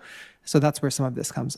I will say through some other, like as of right approvals that a council takes, you still have to go through the prescribed process. Like if you do a zoning amendment or housekeeping change, but you can pull some of those levers to make things available as of right to citizens. So that is, while you still have to go through the public process, there is some ability to do it via housekeeping. Okay, understood. And again, when it comes to the policy levers, you know, I note that one of the other things mentioned here is the implementation of inclusionary zoning. And I believe through the Housing Accelerator Fund, we've already begun the process of encouraging residential density, right? So I think maybe through the next discussion with the housing report card, it will become evident, right, that some of these policy mechanisms are already sort of in play here in North Grenville. Is that correctly stated? Yeah, that's correctly stated. And staff is also proposing to bring a housekeeping amendment forward in December of this year, which would include some additional measures for council's consideration that could help to continue to foster more inclusionary type zoning measures. Okay. Okay. Recognizing the hour and that we still have ways to go here, I'm just looking to council's appetite to provide some direction this evening for staff, I guess, to begin preparations, whatever that looks like, for the development of a CIP, which obviously would have resource implications for the 2026 budget. It's on our job tonight to specify an amount, but I believe if there was a motion encouraging staff, directing staff to begin the process of establishing the parameters for an affordable housing CIP, that what I'm understanding could be very helpful to you. Deputy Mayor?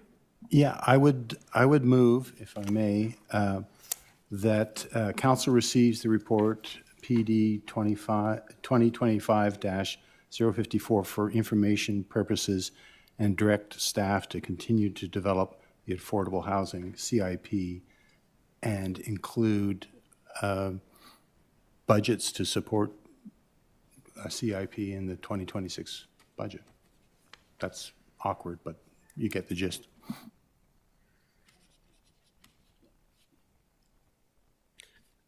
Okay, so maybe, yes, Councillor Strachan. Through you, Madam Mayor, I think I'm in agreement with what the Deputy Mayor has proposed. I think the one piece that's missing is a timeline, because if this comes to fruition in October of 2026, it'll sit until a new council is in place to deliberate on it. So I think if there was a timeline associated with this, it would probably help gel it a little bit better. Thank you. That's a great idea, but maybe we can go to Director Martin to suggest when a CIP might be established, given it's budgeted. Through your worship to the Deputy Mayor, not going to commit the budget timeline at this point, but staff on the planning side could look at bringing forth in early Q1. We do have the basis for the community improvement plan. There is some modifications that need to be made and some real case world examples that we start pulling numbers to as part of the budget process to recommend a value that we think would be meaningful based on projected development coming forward. And within early of Q1 next year, present that to council for consideration. As mentioned, there is a full public process required, and perhaps maybe kickstarting the new year with that versus trying to get that through right before a very busy holiday season would be more advantageous. I'm willing to take another stab at it. Sure. Okay. That council receives report, blah, blah, blah, for information purposes, and that direct staff to continue to develop an affordable housing CIP to be funded through the 2026 budget process that would begin consultations in Q1 2026. Does that work?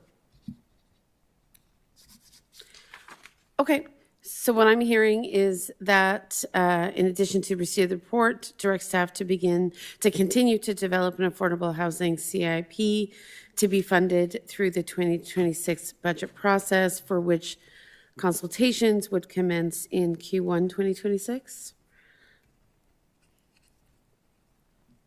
Are we good? Can I have a seconder? Madam Mayor, if I could just clarify, because that was two differently worded things. Just give me a moment here. I can repeat. I think I just made it a little more succinct. So that council receives report number PD 2025-054 for information purposes, and council directs staff to continue to develop the affordable housing CIP to be funded through the 2026 budget process, for which consultations would commence in Q1 2026. Early in Q1 2026. Great, thank you, Councillor Strachan. Is that to your satisfaction, Deputy Mayor? Okay. I have written it down, Ms. Janot, if that's helpful. Councillor Strachan. And I will look to any other comments or questions. Not seeing any. Okay, then I will call the vote. All in favor? Great, thank you. Well, I'm sorry that Dr. Shoemaker Holmes can't be with us this evening, but I appreciate a lot of the work, as all of council does, into this particular report, and look forward to the evolution of the discussion.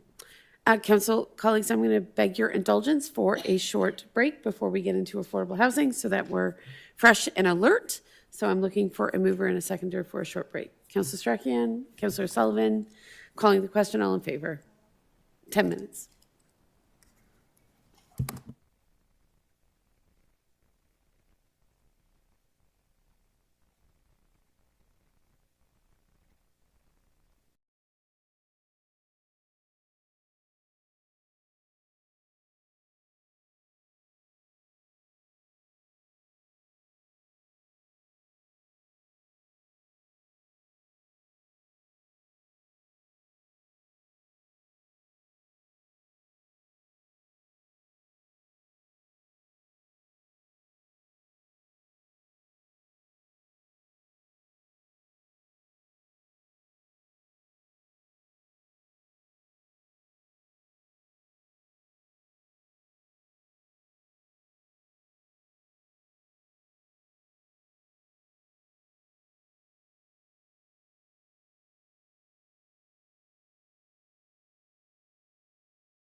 Okay, council colleagues, we are reconvening. We just took a short break. We're here in council chambers on Wednesday, October 15th, and we're very pleased to now address the next item on our agenda, which is the housing report card. And Ms. Martin and I believe Mr. Mosher will be handling that report this evening. So fire away. Thank you, Your Worship. So this evening we'll be presenting on 2 years worth of data. I want to recognize that in 2023 we presented our inaugural housing report card, and just given the level of busyness within the planning department, we didn't get around to presenting this information last year, but we are combining it in this year's data. So if we go to the next slide. So there are a variety of different items that the housing report card covers. This includes looking at our housing development statistics, an update on affordable housing, looking at some of our policy changes and policy influencers. We do have a project spotlight. We'll go through a few projects, and then we do have a synopsis on the implementation of the various strategies that are related to housing. Next slide, please. In regard to housing development over the last 4 years, you can see that we did have a bit of a blip in 2023 when there was a drop in the number of building permits that we received. This is an atypical year for us. However, it's a bit cyclical, where we do see every 5 years or so kind of a year where there are a lower amount of permits. As of last year, adjusting for demolition permits that did come in, we did see the creation of 284 new residential units. When you look at a composition between urban and rural over the last 4 years, 80% of new development is occurring within our urban area compared to permits for the rural area. And I believe that I have that on the next slide. Yep, sorry about that.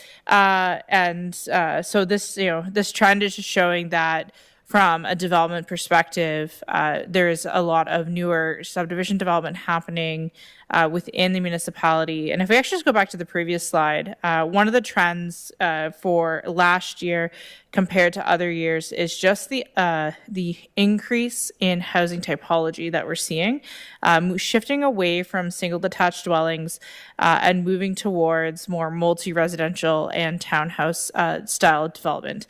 So that housing typology is shifting. That's something that our population and growth study that was adopted by council in 2023 had indicated that we'd start to see that shift. And certainly last year was quite a departure from previous years with the number of new multi-residential coming online.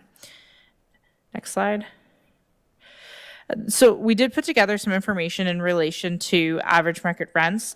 So these are the United Counties of Leeds and Grenville alternative average market rents. So they did do a study looking at rents across our region as our housing service provider.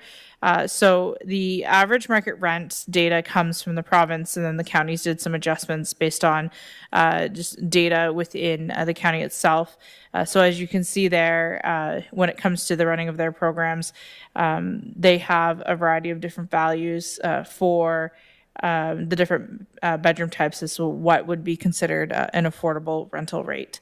So certainly these would be some considerations when we start talking about affordable housing and what is considered an affordable rental rate. We do look to the counties for guidance and direction as well. Next slide, please.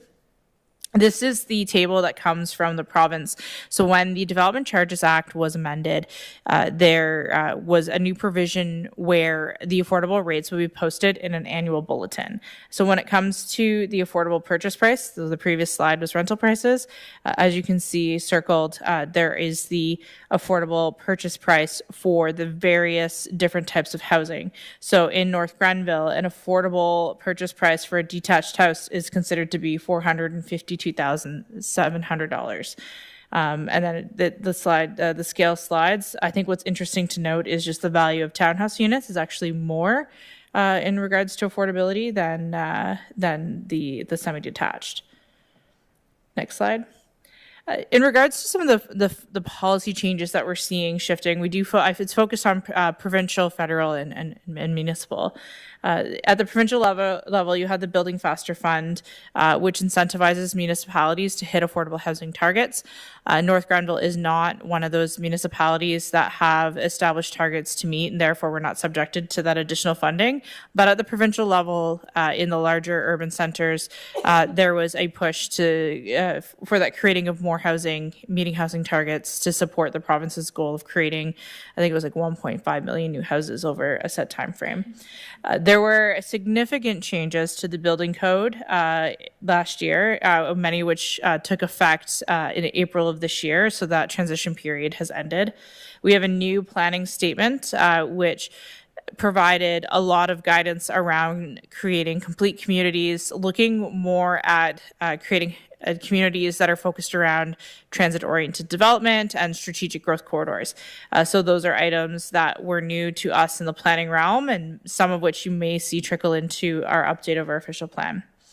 Under the Development Charges Act, the province did eliminate development charges for affordable and not-for-profit housing projects. Typically, that would have been left back in the day for municipalities to implement their own policies. It is now a provincial-wide requirement.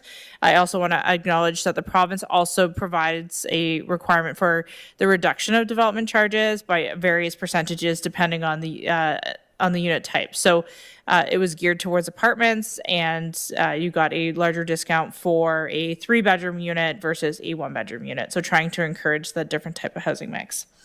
And the province does have a rent cap increase on rent-controlled units. So they do establish a rate as to which rents can be increased in the province of Ontario, but that only applies to buildings built before 2018. Anything built after 2018 is not subject to rent control. Next slide. At the federal level, there was a move to eliminate GST on rental construction, as well as an updated Canada's Housing Plan. So we've seen a variety of different new funding mechanisms coming out of the federal government, including some more recent announcements, which we're paying close attention to see if there's any funding opportunities that we could take advantage of in the future that's supportive of housing. In North Grenville, a few of the initiatives we've undertaken at the policy level includes updating our definitions that were more supportive of additional residential units. We removed lot coverage requirements related to additional residential units. We modernized our parking standards. We looked at gentle intensification. This includes updating the permitted uses in our residential first density zone, and we prohibited low density development in our residential fourth density zone. So ensuring that those zones are a little more protected to achieve higher density residential construction within those specific areas. Additionally, the additional residential unit provisions in the urban area now allow for up to 2 additional residential units within a single detached dwelling, a semi-detached dwelling, or a townhouse dwelling unit. And with the changes that we've made within the residential first density zone that allows semi-detached dwelling units on a property zoned R1, it is possible to have a semi-detached units with 2 additional residential units inside each semi-detached. And we have seen some developers take advantage of those new zoning provisions and creating meaningful increases in density on existing underutilized lots within our urban fabric. In regards to project highlights, council is very aware, as well as the community, as there was a lot of support put into the Shalom Small Homes Initiative. This included the municipality leasing municipally owned lands on a long-term lease, and lots of community supports and donations in regards to getting those units operational. It is geared towards individuals over the age of 55, and as of December of last year, they successfully rented out all of the units, and when talking to the proponents behind the project, they've created such a lovely little community with the residents that have moved in there. Our other project spotlight on the affordable housing side is our Bell Hill project, which last night council awarded the construction manager contract to keep our project moving forward. It is to be renovated into 60 affordable units with a mix of 1 and 2 bedrooms. It is intended to be geared towards seniors, and construction on the demolition side and abatement side is anticipated to begin in November, with full construction slated to ramp up within the new year. So this is a municipally led initiative with council support, and 20 of those units will be supported by an RGI, so rent geared to income subsidy from the United Counties. In regards to the implementation of our various strategies, the report card goes into detail as to where we're at with the implementation of each of those line items. Some of the items are ongoing, but we do consider complete from the sense that getting to that objective so that we can implement those things on a yearly basis has been achieved. Overall, our strategies are being implemented at about 60%, with the Mayor's Task Force being the very first document with recommendations for the municipality to consider back in 2019, 2020, being at 94% completion. The affordable housing strategy is 58% completed, and the housing strategy is 40% completed. What I do want to note is there were a lot of policy recommendations within the documents themselves that will be incorporated into our official plan. So we do anticipate when we report back next year, more will be completed as we contemplate those policy changes as part of that update process. And to that end, that concludes the presentation on the report card. I know that the report itself is quite detailed, and we will be making it available on our website for public consumption. I know our development community often likes to look at those statistics, but happy to entertain any questions from council at this time. Thank you. Thank you so much. We really appreciate the effort. I wanted to clarify, even though what had hoped to be an annual report is now maybe a biannual report. You've also included data from the year 23 and 24. Have we captured any of the 2025 data? Thank you for the question, Your Worship. We do have year-to-date information available at the staff level. Typically, we wait for the year, if it's like the calendar year, to be completed before reporting back all of the data. So to that end, we can provide that information to council should they wish to have that data accessible to them. But this only captures up until the end of 2024. Okay, just trying to get a handle on those trends, right? Clearly with almost another year behind us, I was just curious to know how we were doing, right? Yes. So as of September 25th of this year, we have 273 total new housing starts, and that is split between 136 singles, 4 semis, 169 towns, and sorry, that's not correct. About 40 singles, 4 semis, 57 towns, 150 apartment condo units, and 15 additional residential units through 2025, but that's through September 25th. Okay, thank you. I appreciate that. So I'll turn it over to council. I see Deputy Mayor's hand, and then Councillor Sullivan. Anyone on this side of the house wanting to raise their hands right now? Okay. So we'll start with Deputy Mayor. Thank you very much, Director Martin, for this report card. I'm going to hesitate giving it a letter grade, but definitely E for effort, because certainly a lot of time and attention has been spent on those 3 policy statements or studies or strategies. I do note that in the report you mentioned that in 2024 there was 284 units constructed, but that only 6 were deemed affordable, or 2%. So in terms of achieving our 25% goal, I don't think we're going to get better than an F on the report card. So I just highlight that in terms of the previous report, in terms of incentives to developers. So I don't know if I got that correct, but it says 2%, which is 5.68 or 6. Thank you. Through you, Madam Mayor. So we've calculated to 2024 and 2025 as well, year to date, because we have to report to CMHC on this value. In our funding that we received for the Housing Accelerator Fund, we committed to 17%.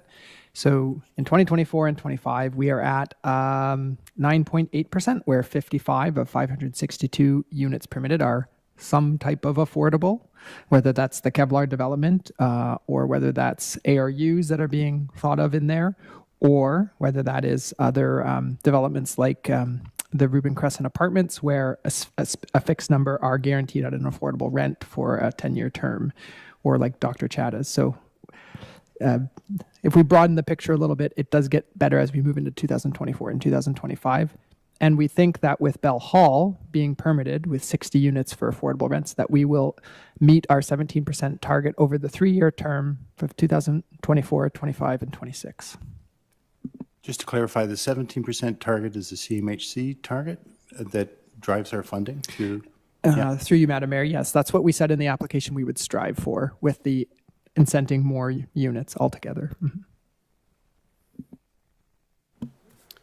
Any follow-up, Deputy Mayor? Or? No. Okay, Councillor Sullivan, you're on the list. Thank you. This is just a question for clarification through you to Director Martin. On slide 4, you have typology, urban and rural, and I just wondered, does urban only the serviced area versus private well and septic would be the rural? So does that mean that in 2024 there were only 16 units or 278 units were built in the serviced urban area and only 16 out in any of the hamlets or in rural areas?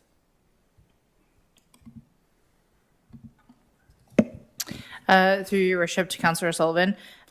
So that is correct. We do distinguish urban and rural based on servicing. So last year, majority of our houses were built on municipal services. Okay, thank you. Any other questions, Councillor Sullivan? I do have one more.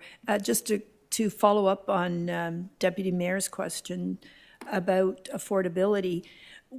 When Mr. Mosher just said over 3 years we achieved 17%, I understood that our aim was, and that our minimum target that we've now established is 15% per year, not over 3 years. So can you clarify that, please? Through you, Madam Mayor.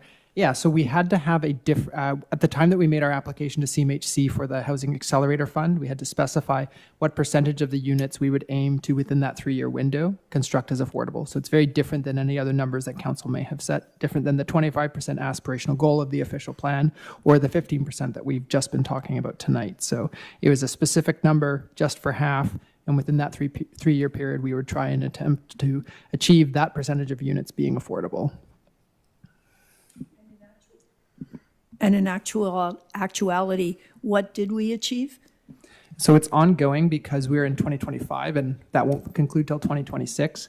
We're currently at around 9.8% using the methods that staff use to calculate the affordable units. So, and we anticipate that we will achieve 17% of the 671 units that we would build through the Housing Accelerator Fund, that yes, 17% will be achieved, especially with the addition of Bell Hall. Okay, thanks. Thank you. Certainly, I know some of the newer housing that's coming online is attainable for young families and others that are looking for or in a position to acquire a home, but certainly have a price point well below $500,000. So I would like to note that some of our newer developments are certainly facilitating that. One of the young women at the post office who grew up here, she works at the post office, told me very recently that she bought a home in Oxford Village. It is not something that she ever imagined would be possible in North Grenville, but owing to the price point of a newer townhome in one of North Grenville's newer subdivisions, she's able to be here with her fiance and I think hopes to stay here for many years. So having driven through Oxford Village is just one example of obviously where some of our rapid growth is coming from. I see lots of strollers and lots of play structures, and it's obvious that some of the newer developments with price points under 500,000. I know it sounds absurd to think that under 500,000 represents a affordable home in some respects, but the reality is, I think it is facilitating obviously house purchases for certainly younger individuals and families that are starting out. But I have a question actually about the R1 zoning. I've been reflecting on this a lot lately. I know that we've had other discussions about whether or not the R1 zoning remains relevant to a community where I think R1 zoning was sort of the de facto zoning, for many parts of the community, perhaps even before amalgamation. But I'm not clear on that, so I'd welcome being enlightened. But I'm just curious, at this stage of the game, given North Grenville's objectives overall in both rural and urban areas, I know we've made some modifications to the R1 zoning, and I note that in the report that we've abolished the single dwelling only zone via the sort of those properties that are have an R1 designation.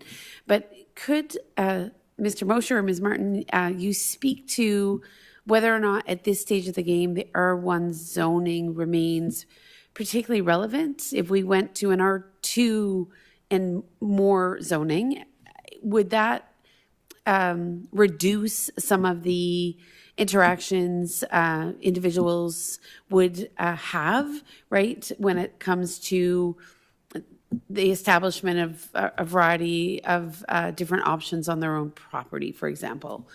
And again, I know I'm asking a big question, and I'd be happy to dedicate another, another forum for this kind of exchange. But because the R1 zoning is a feature of this report, I just wondered if I could get some quick comments. Thank you, Your Worship. By virtue of the amendments we did to the residential first density zone, we did add semi-detached dwellings and I believe duplexes to the R1 zone. So it's no longer just a single detached house that's permitted, and all other types of housing typologies are not. And I believe we also added some of those medium density uses to the R2 zone and kind of like did a bit of like a stepping down from the R4 zone to allow for more permissions within those lower density zones. So I think we've abolished just the principle of just single detached dwellings in the R1 zone, made it kind of more gently intensified than what you would typically find within other municipal zoning bylaws. I don't think the intent would be to completely abolish it and just go straight to R2, but I think we've made significant strides in moving away from creating zoning that only permits a single detached dwelling. I guess I just wonder, and I appreciate that adjustment to the R1 zoning, clearly very important and extremely helpful, but I just wondered if there are other limitations to the R1 zoning when it comes to the sort of housing topology, sort of beyond the single detached dwelling that could be facilitated if you were in an R2 zoning versus an R1 zoning. And again, I don't have enough insight at this moment to really, I think, participate robustly in the dialogue, but maybe it's something that we could bring back to council at another time, is some of those policy implications. Obviously, the Housing Accelerator Fund has created that opportunity to think about, right, sort of policy parameters when it comes to all sorts of housing. So I would be interested in another discussion at some point in time. Deputy Mayor? I'd echo your comments regarding R1. As we have loosened the restrictions to include, as you said, townhouses and what was the second one? I'm sorry. Semi-detached. Yeah, semi-detached. It feels like we're marching towards making R1 pretty irrelevant. And the reason I say that is that I think there's a desire to have mixed housing, to create communities that, rather than ghettos or gated communities of single typography, of single detached houses that, I don't see the utility of it after a while. Because I think the movement is towards liberating R1 and allowing many different types of housing. So I would question how relevant it is. And of course, as the mayor said, that's a further discussion, but I just wanted to echo the mayor's comments. Thanks. Any comments, Councillor Strachan and Councillor Wilson, at this stage? Yes, Ms. Martin. Thank you, Worship. In just really brief discussion with Deputy Director Mosher, perhaps if council, it was their desire to provide a motion to staff as we are working on our housekeeping amendment to bring forth in December, maybe some contemplation about the removal of the R1 zone or discussion around that. I think that would be quite appropriate. Great. Ms. Janot, if you can give me the prepared motion, I'll add to it. Thank you. Okay. Excellent. Appreciate that, and certainly perhaps as we come closer to the conclusion of the discussion this evening, then absolutely we can make reference to further examination of the relevance of the R1 zoning. One other thing I wanted to flag, and it was part of the mayor's task force way back in the day, is, and I know it's under active review, but I did want to ask Ms. Martin or Mr. Mosher, we understand that that highway commercial zone around 43, I think we've discussed it many times, is rather suitable to sort of mixed use, right, residential, commercial. I know it's on your radar as part of the official plan. I know that process is underway. I just wanted to ask you, one of you, this evening, are you relatively confident that that highway commercial zoning along 43, that that there will be a recommendation to council to eliminate it for the stretch of 43 that obviously goes through the town of Kemptville? Thank you for the question, Your Worship. As part of the official plan review, we're looking at all of our land use designations. There have been some changes at the provincial level in regards to even our employment lands and how those are defined. And certainly as part of our recommendations in our population and growth study that was adopted back in 2023, there were recommendations in there about hybrid or conversion of lands to allow for that mixed use.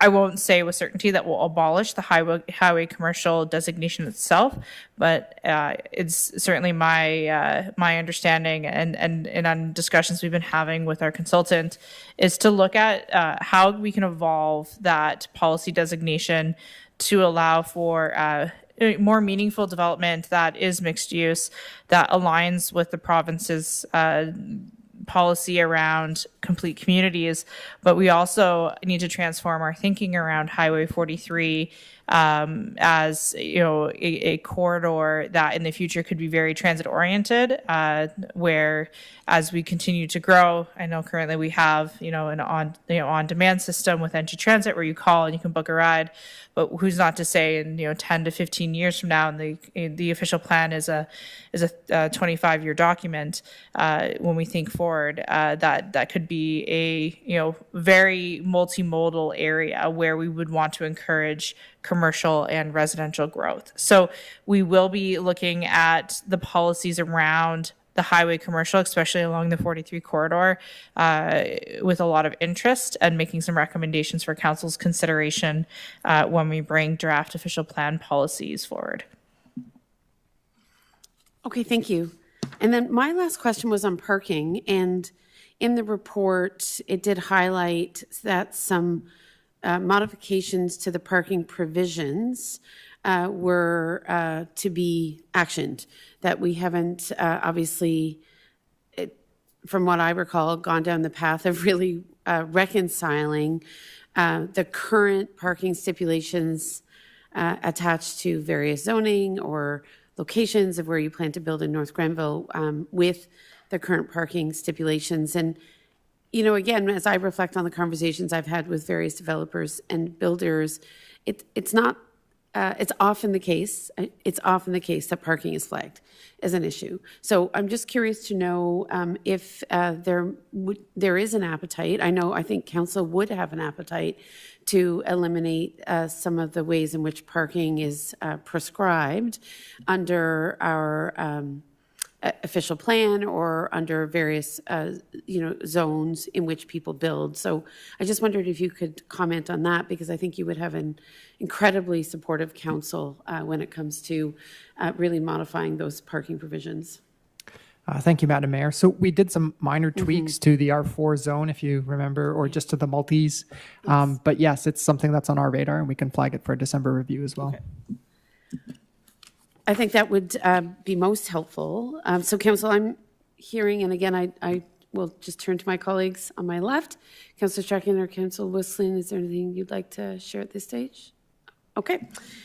So maybe then, just given in light of some of the exchanges we've just had, in addition to receiving the housing report card for 23 and 24, and again, appreciate all the good work, and as I think we've seen, the investment in this sort of documentation and in these various task forces and planning initiatives positions us well, as we know, for some major funding opportunities. And I'm sure all of you are aware of Prime Minister Carney's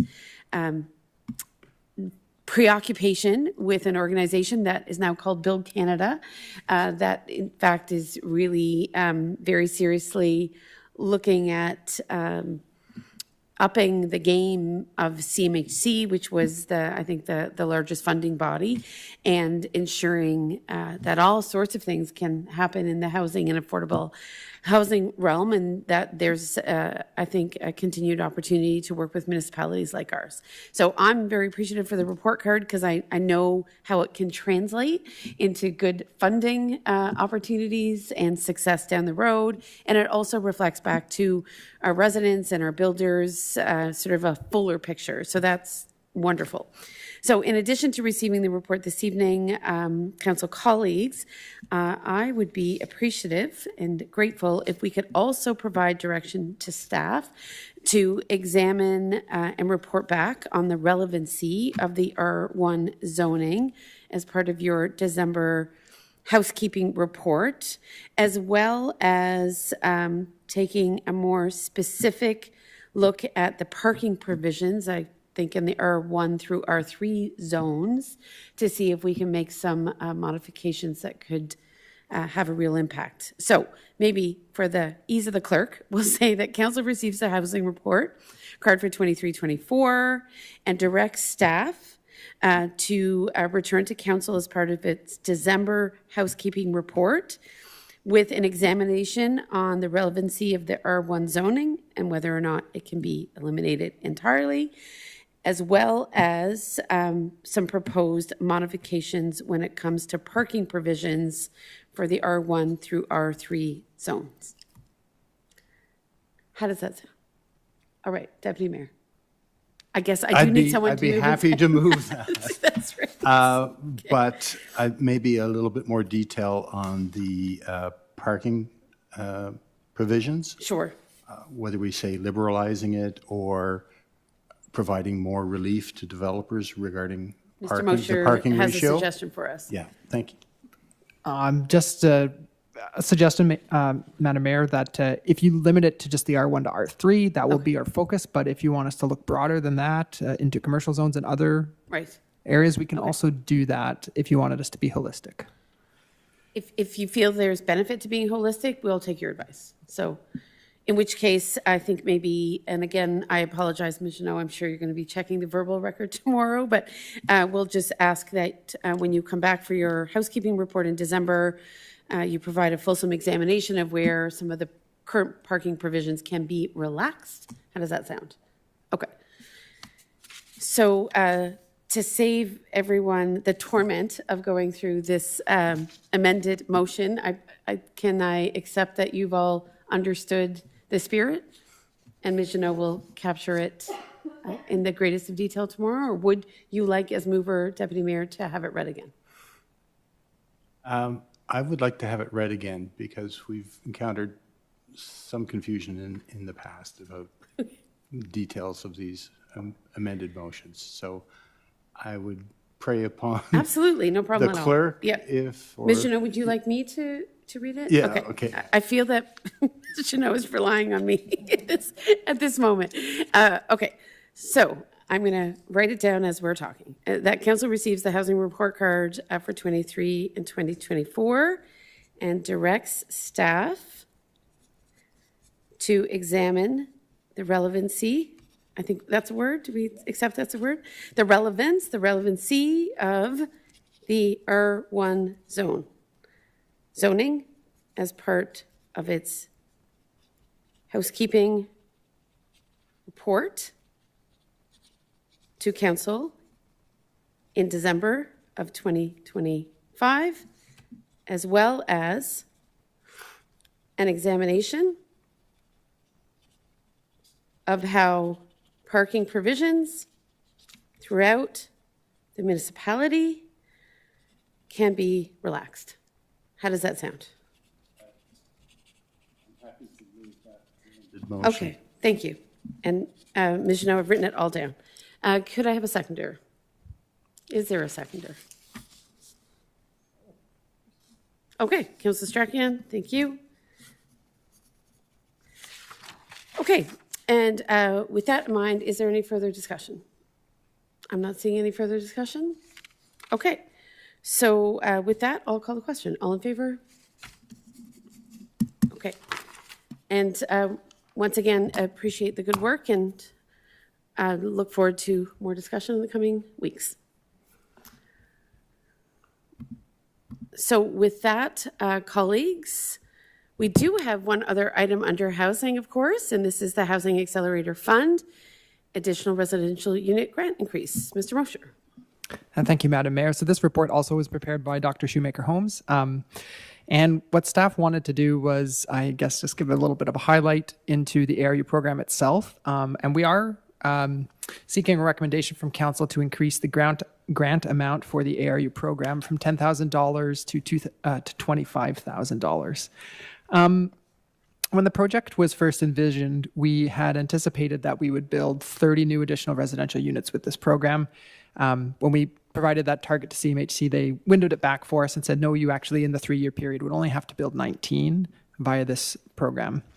Did you use the word windowed back? Yeah, I did. Oh, I love it. Okay, thank you. So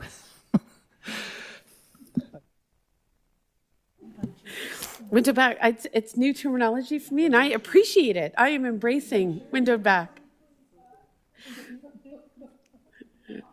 Thank you, Mr. Mosher. yes. I honor your Manitoban roots this evening. Thank you. So, we were supposed to build 19 with the program.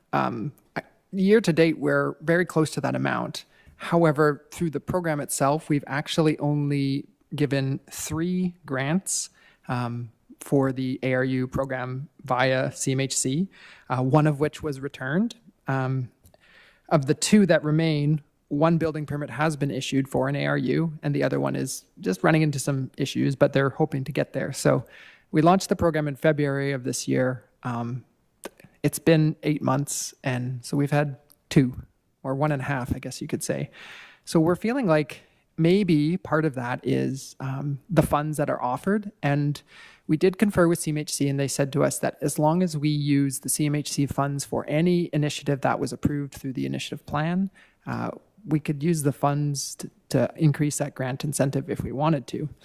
So Dr. Shoemaker Holmes did some research into other jurisdictions, and it is typical that in other places, the average, I think, is $33,000.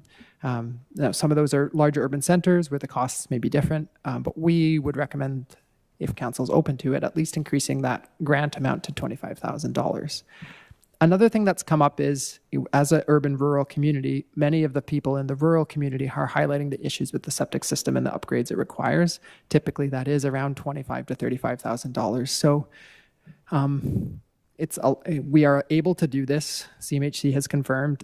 It seems reasonable and within the provincial average if we do. And it could help rural residents to offset the cost of a septic system, which is costly. And so we think it's a good idea. We still don't think that we'll probably get to 19 ARUs through our program by the end of 2026, but we never know. And that, I guess, concludes the report. I'm happy to answer any questions. Yes, Councillor Sullivan and Deputy Mayor. Thank you, Madam Mayor, through you to Deputy Director Mosher. I think it's a good idea. Obviously, the Housing Accelerator Fund has the money and we can use it towards this, correct? So my question is, will the 1.5 people who have already, like, can we improve their situation retroactively so that they, as well as any new applicants, will benefit from this decision? Thank you for the question. Through you, Madam Mayor. Yes, we would, for those 1.5 people, we would go back and amend the agreement we signed with them and allow that to be honored. Excellent. Thank you. Deputy Mayor. Thank you, Madam Mayor. Through you to Deputy Director Mosher. It's interesting that there hasn't been much uptake on our $10,000 grant, but still we've seen a lot of additional dwelling units or additional residential units built. So that would speak to the fact that $10,000 isn't much of an incentive, and that people are finding other ways to build these additional residential units. The counties has a similar program, a secondary suite program that can be combined with our grant, I understand, or I don't know, maybe the mayor has information about that program. Secondary suite program. So now that's not an additional dwelling, but it's an additional residential unit within a property. So that's one comment I would make. The other comment is the Housing Accelerator Fund says we could spend the money elsewhere. Given that there's not much uptake, it might be prudent to use that money to do something else that seems to have more success. So I wondered if you can comment on those 2 points. Through you, Madam Mayor. Yes, I'm aware of the secondary suites. I will get back to you on whether they can be stacked. I don't know the answer, but I'll find out.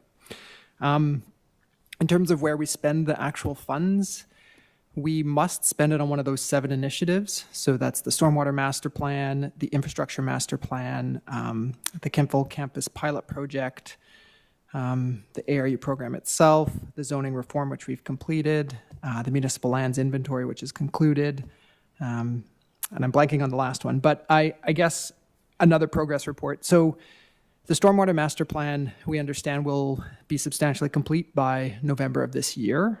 So that'll be concluded.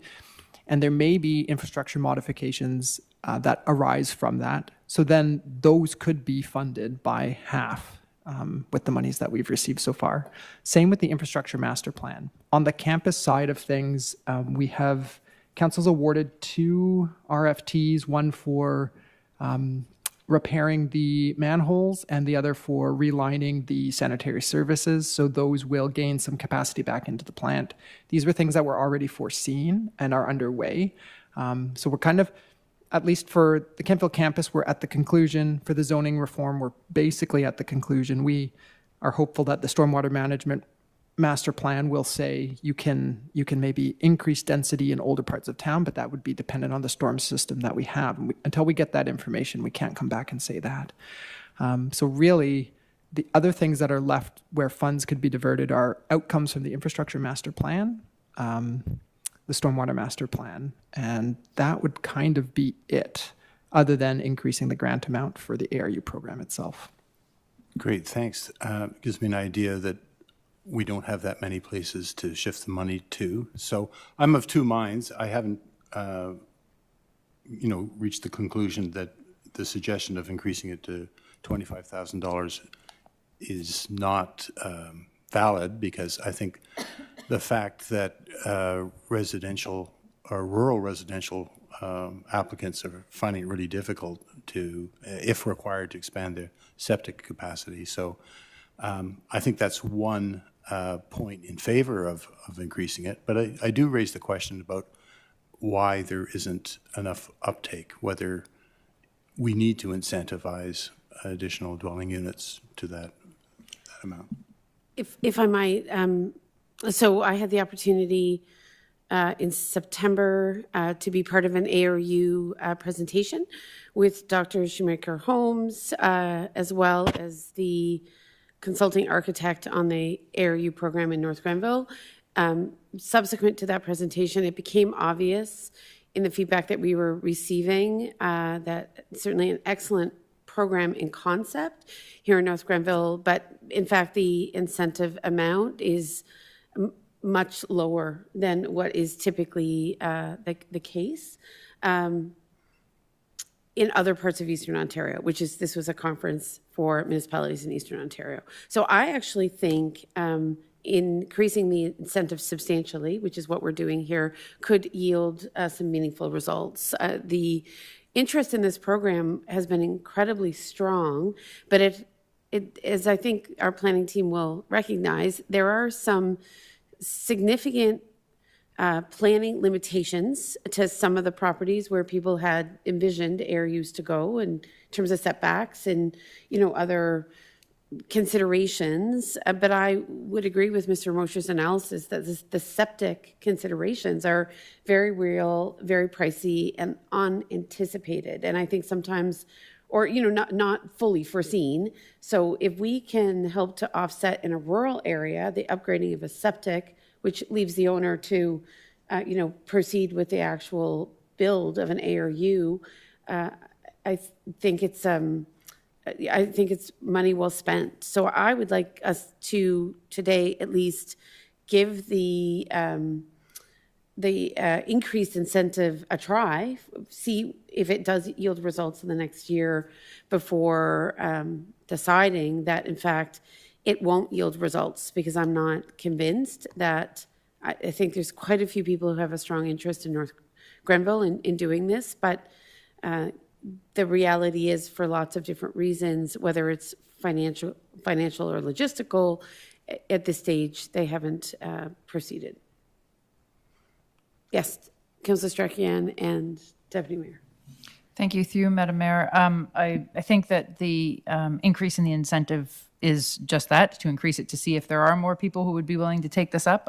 So I think overall I'm in favor of that increase to use the half funding for that. I would like to ask Deputy Director Mosher, though, should we not be on track to meet those 19 or whatever the expanded number is, that we could then, based on the outcome of the additional reports and master plans that have yet to come to us, that we could redirect those funds perhaps to fund projects that have arisen as a result of that those assessments.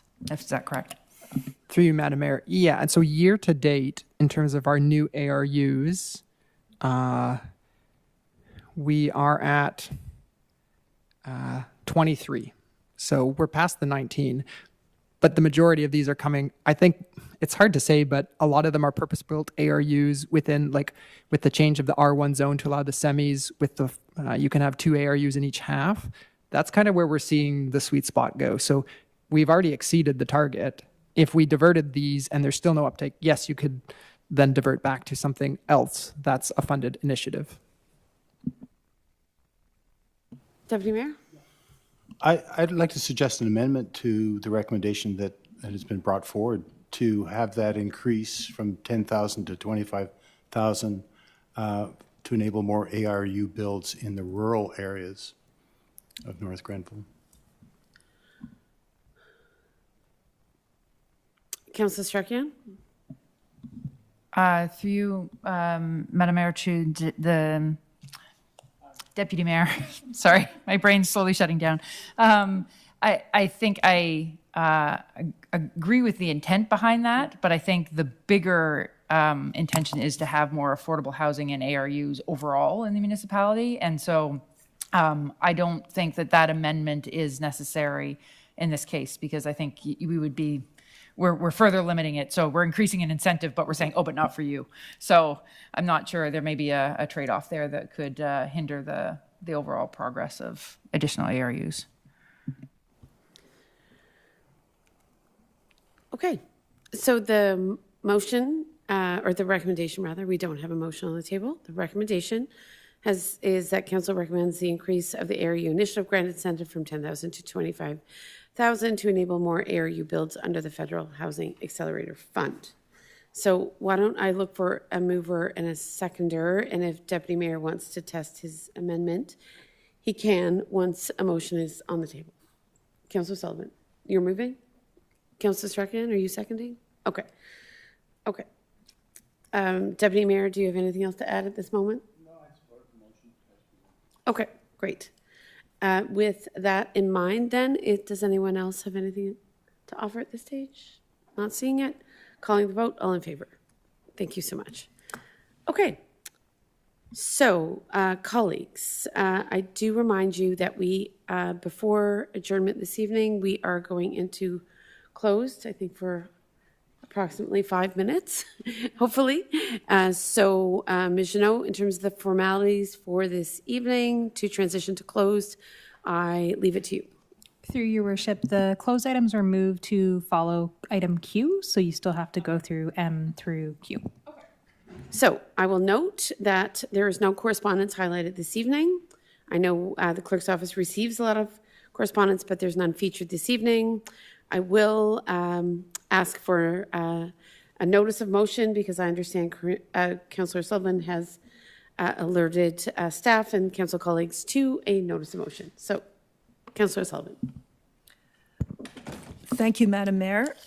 So the notice for motion is that whereas there is an increased volume of traffic on Clothier Street since the commencement of the construction on County Road 43, and whereas there are increasing reports and observations by residents of speeding and reckless driving on Clothier Street, and whereas there is no sidewalk on Clothier Street east of James Street, and whereas there has been a reported near miss of a serious incident involving a child in front of Holy Cross School, and whereas the municipality is committed to improving road safety for all, including drivers, cyclists, and pedestrians.